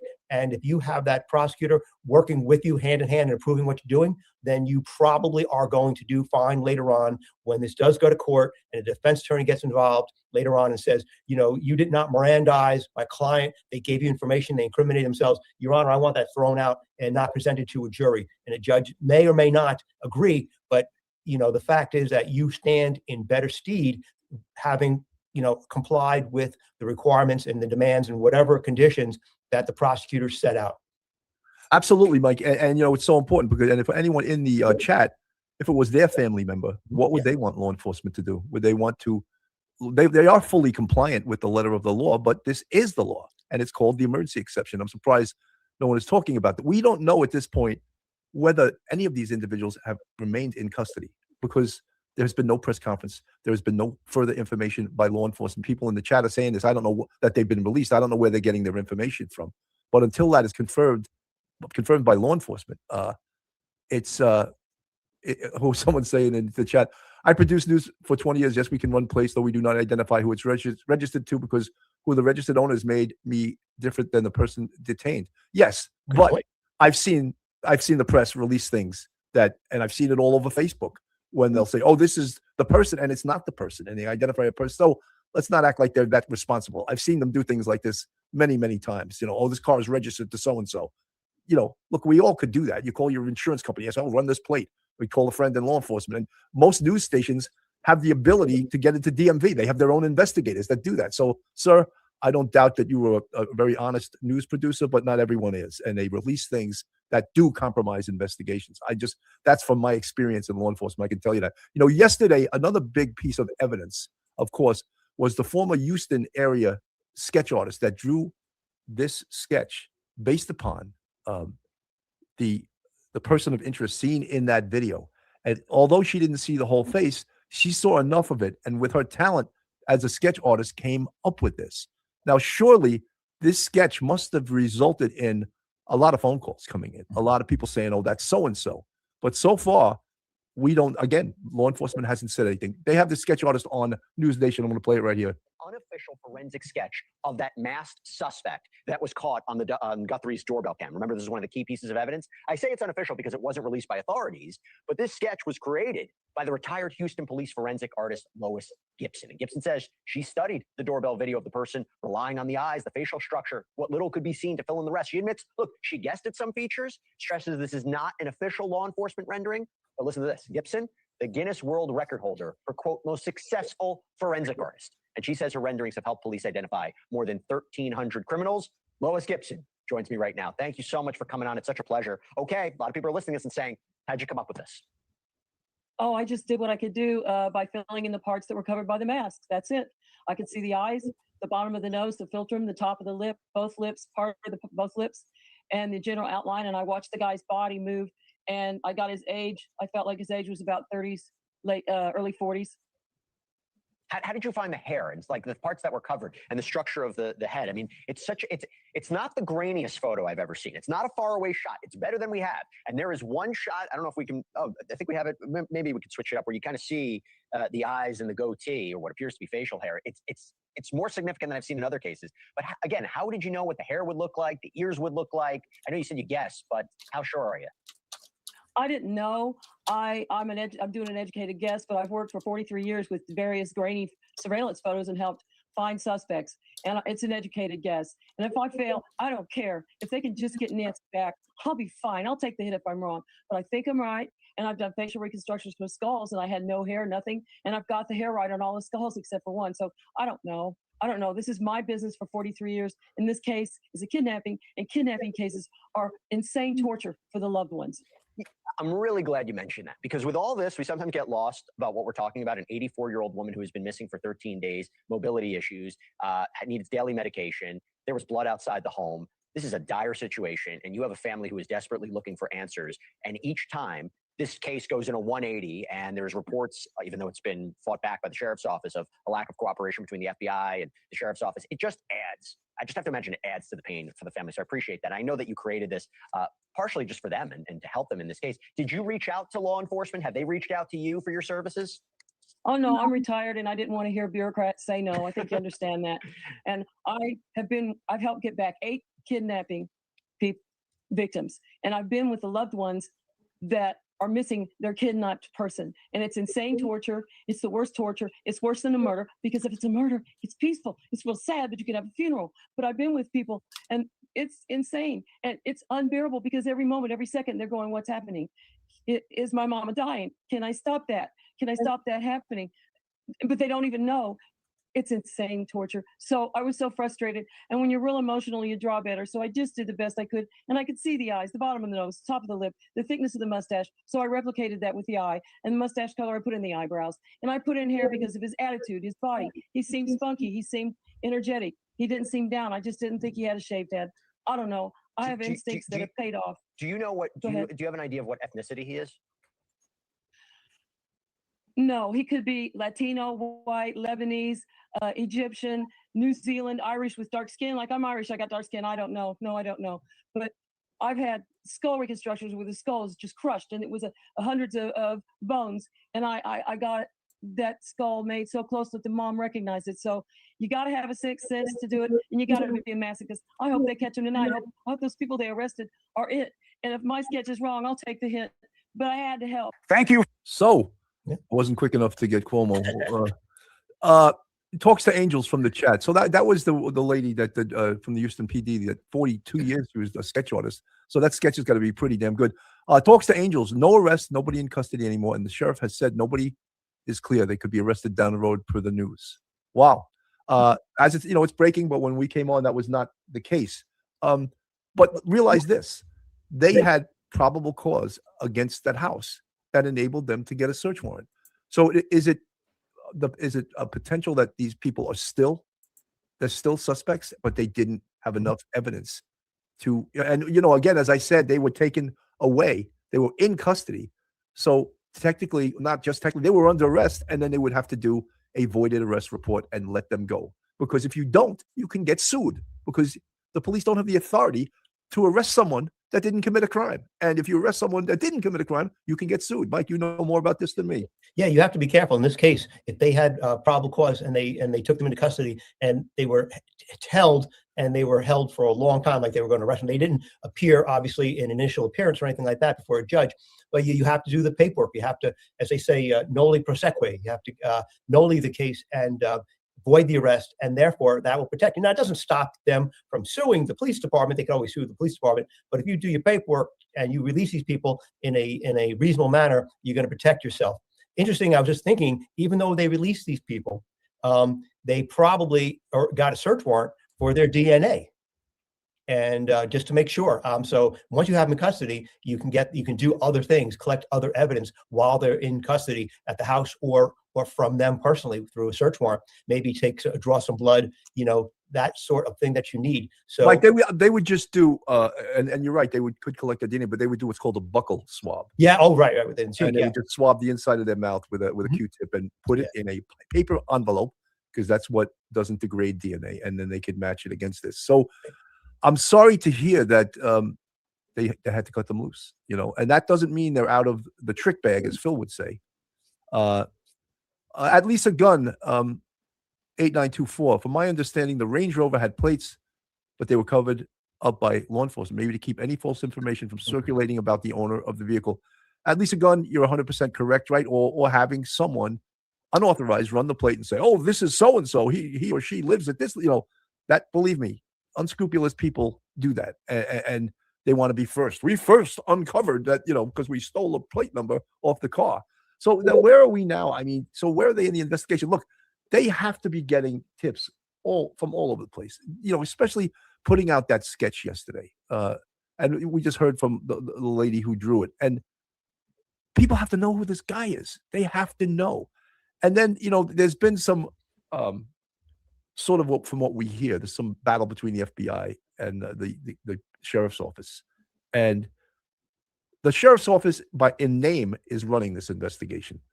But this investigation has become more about DNA, forensic evidence, digital, really mastery that the FBI has over local law enforcement because they have the tools, they have the experts. So I would think that the FBI is more or less running this, but they don't want to step on the toes of the Sheriff Nanos, and he's the spokesperson. But one of the things we said from very early on in this investigation. Sorry, I'm going to stop this. I've just found another thing that looks really interesting. It's the behavior panel have done an analysis on the porch video from this case. So I reckon it's only a short one. We'll have a quick squiz at that. It's only 10 minutes, but they're very they're very clever. They all have their own special. If you haven't seen them before, they have their own unique qualifications and experiences and stuff. And yeah, they're very insightful. So have a quick squiz at that. Nancy Guthrie's suspected kidnapper raises more questions than it answers. I just finished a news hit for News Nation, and we talk about everything from how smart this guy is to how smart he isn't. Now, what do you think the behavior cues in this video tell us? They tell us how smart he is. They tell us how smart he isn't. Personally, I think he's a moron. And I talk about that in this news hit. Let's take a look. I want to go back to that video and the images of this masked person seen in the archway of Nancy Guthrie's house. It is arguably the most important piece of evidence that we have seen so far. And now you have this new reporting from TMZ that says the FBI and local investigators are homing in on 3 specific items worn by this person: the gloves, the backpack, and the gun. Law enforcement sources say they're working to track down who may have bought those things. And they're also... Actually, I was watching The Devil's Advocate the other day, and they've got, as I said, a panel, and some of them are ex-CIA. One of them is NYPD. Again, they all come from their own personal experiences and backgrounds and expertise. And the NYPD was having a go at the actual sheath that he's got the gun in, because he said it looks like one from Walmart. It doesn't even match the actual gun. How true that is, I don't know, but curious about the weapon, because TMZ claims that the holster appears to be polyester, which is typically used for a revolver, but the weapon looks like a semi-automatic handgun. Also, what is the way this person's dressed, the way they're carrying the weapon, the way they move? The other thing they picked up was that he was wearing the particular shoes he's wearing are like really mega fucking expensive, like super duper. And yet the rest of him was all was just like Walmart shit. What does that all tell us? Because it's all captured on tape. What does that reveal about who they are, how this crime may have been planned? That is where I bring in my 2 guests, okay? Scott Rouse has trained alongside the FBI, Secret Service, and U.S. military intelligence in behavior and body language. And Steve Wolf is a firearms expert, engineer, expert witness. Thank you both so much for coming on.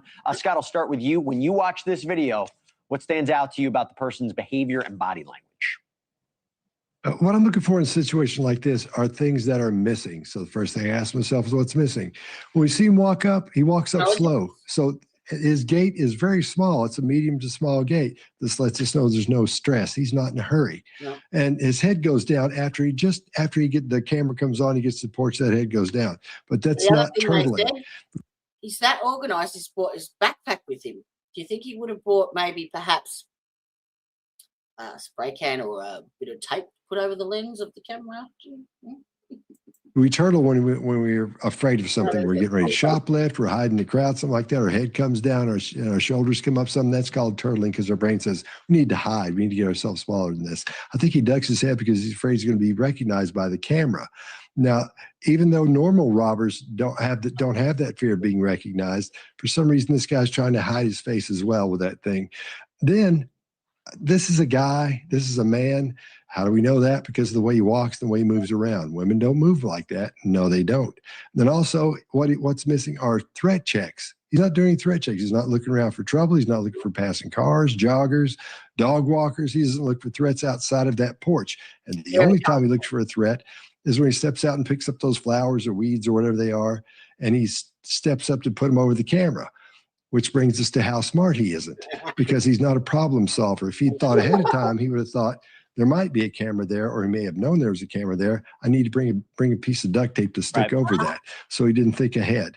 So I'm under the impression he didn't think ahead about some other little things ahead of time, that he didn't solve those problems. So there's probably a lot of stuff he left behind there as well. Plus the fact the backpack is full. That thing is full. So that could be a tarp. It could be extra clothes. Something he could change clothes when he gets in, so it doesn't look like the same person came as the same person leaving. There could be duct tape, zip ties. And since he's alone, and we know he's alone because he doesn't check anybody, doesn't nod or wave his hand at anybody out in the driveway or the yard or anything, or out in the street, he's going to have something to put to the incapacitated person in. Well, I'll phrase it that way. It's one thing if you throw somebody over your shoulder and you walk them out to the car, or if you drag them by their arms out of the car. But if you can wrap them in something. And notice as he walks up, he attaches it like it's his dick. Yeah, I'll just check it's still there. And if you can wrap them in a tarp or a huge blanket, that looks different. You're pulling something to the car instead of a body. That's so interesting. So you go to the idea of sophistication, planning, knowledge.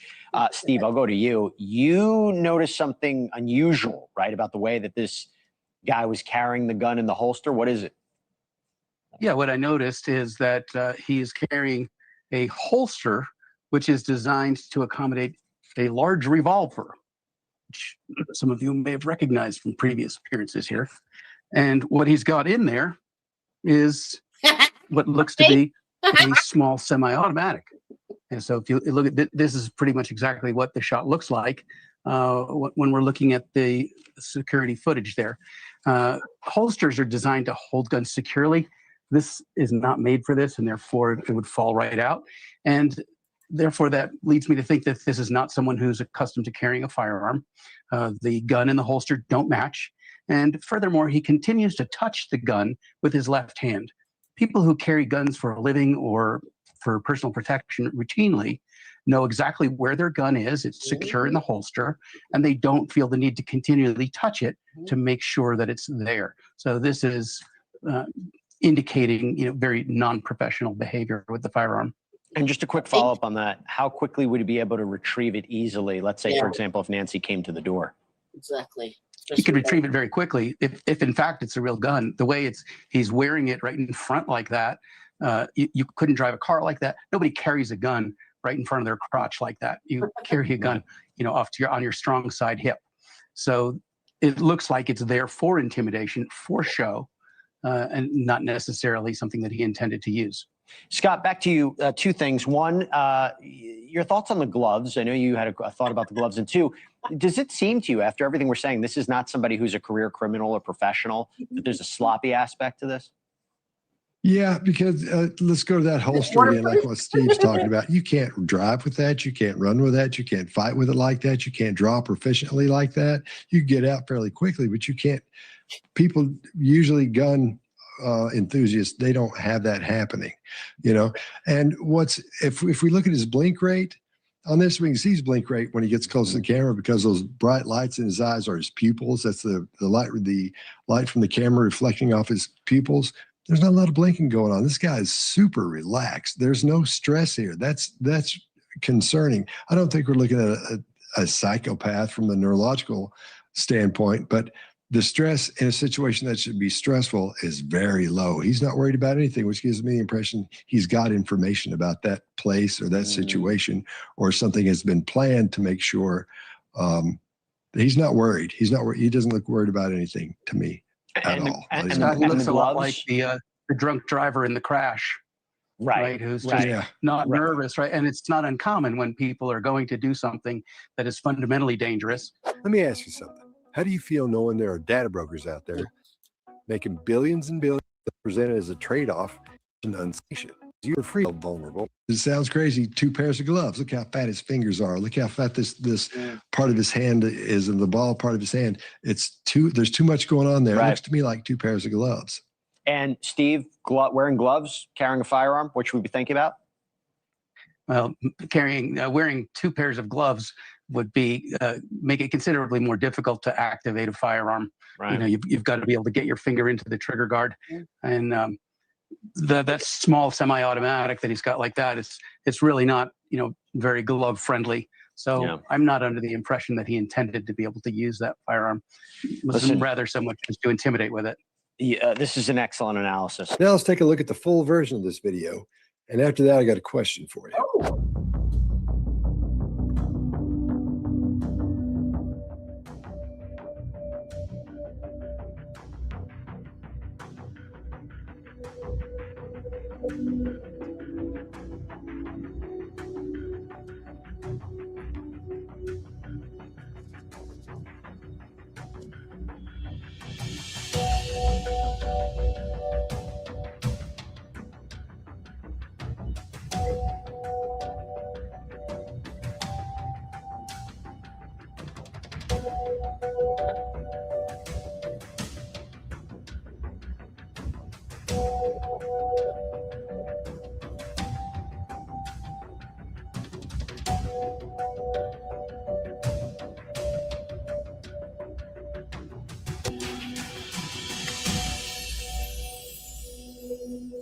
All right. What did you see? How do you feel when you see that? How do you think he's feeling as he goes through this? Let me know in the comments because I'm going to read them. All right. If you have any questions about body language, just email me. Interesting. What's that one? News Nation.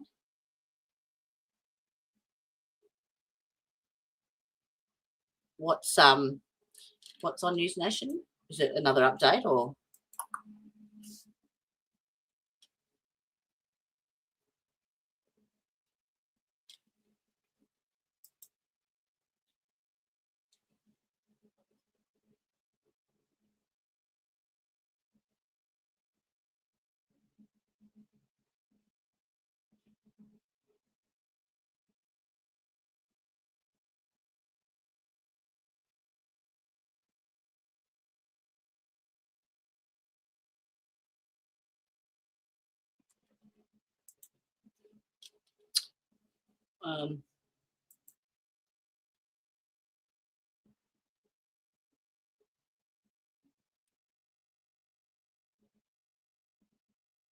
This is an hour ago. Joining me now is Peter Malk. He lives close to the house where the SWAT operation in relation to the Guthrie investigation took place last night. News Nation was the only media outlet on the scene last night as this operation was being carried out in the beginning. Peter, thank you so much for joining us. I mean, incredible perspective that you're bringing us this morning. What happened last night? That's the link that I just clicked on, the link that you gave me. The News Nation one. Are you streaming to another? Yeah, yep. So you bring up a comment from someone that isn't in our chat. I mean, yes, I'm streaming to Tya's channel and Tanya's as well. Hello, Diamond in the Sticks. Hello, welcome. I'm still waiting. Still waiting for the girls. I don't know if I can wait that much longer.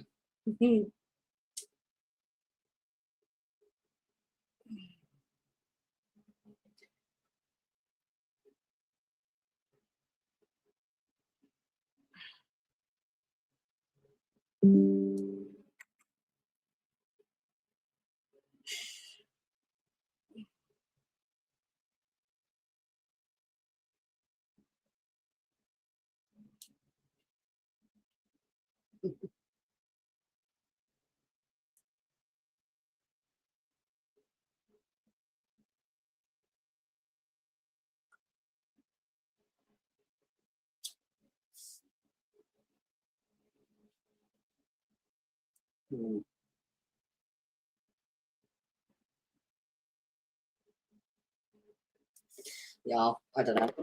I don't know what's going on. Might have to touch base with them. Yeah, it is. It's late, and even if they came on now, I don't think I could last much longer.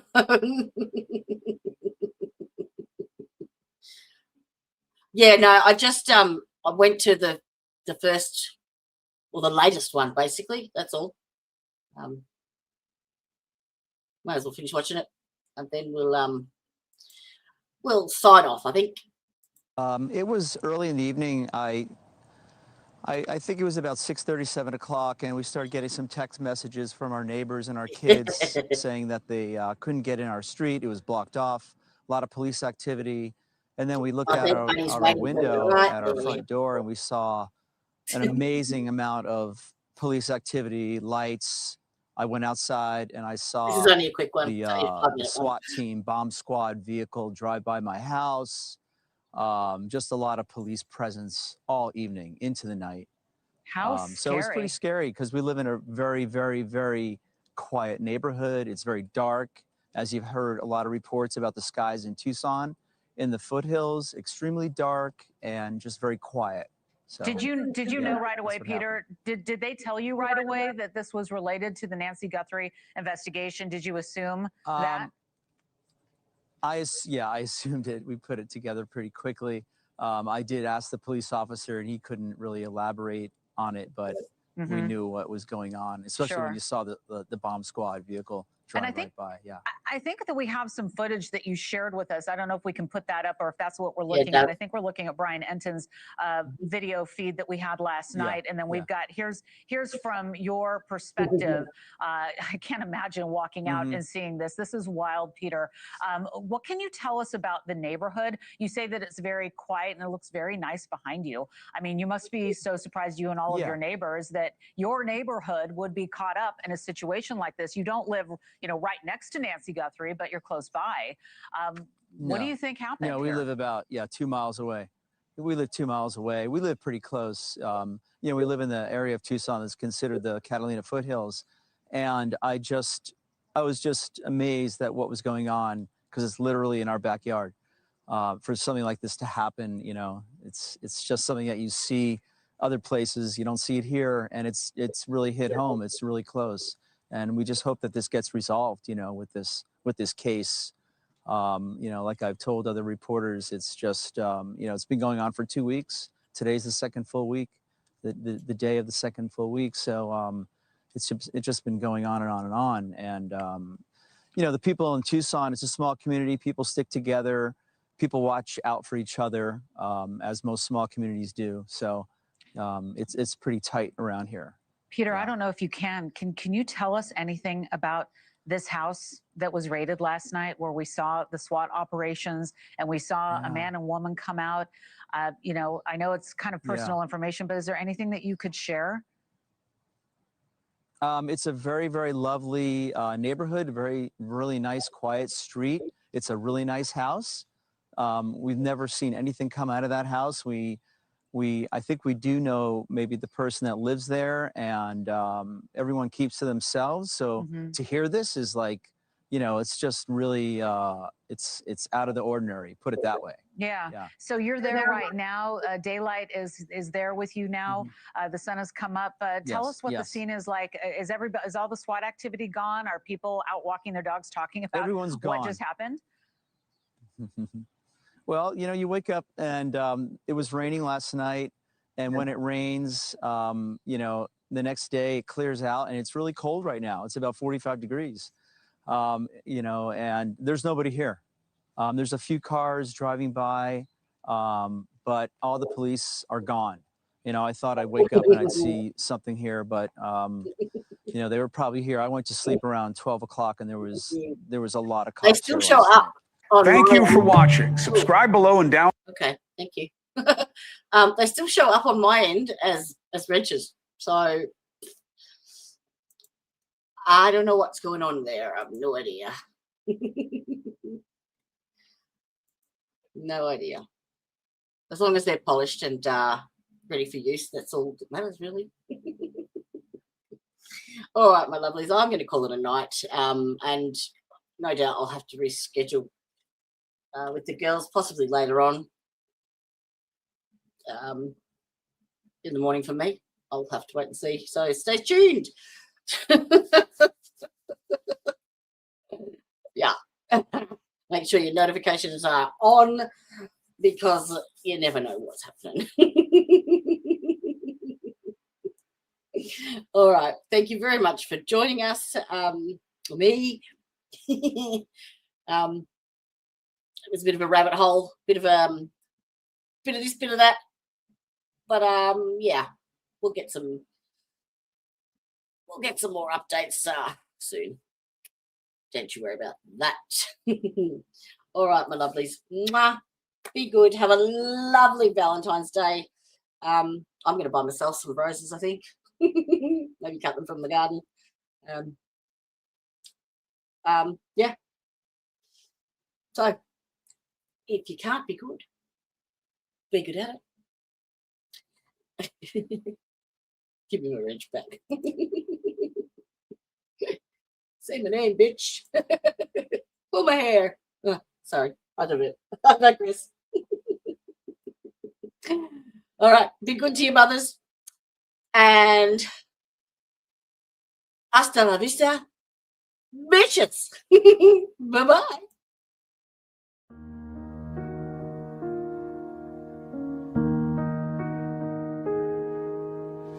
Whispers in the shadowed halls, the judge's gavel, justice stalls. Hands that should protect, they take, turn lives to ash, left hearts to break. But in the silence, voices rise.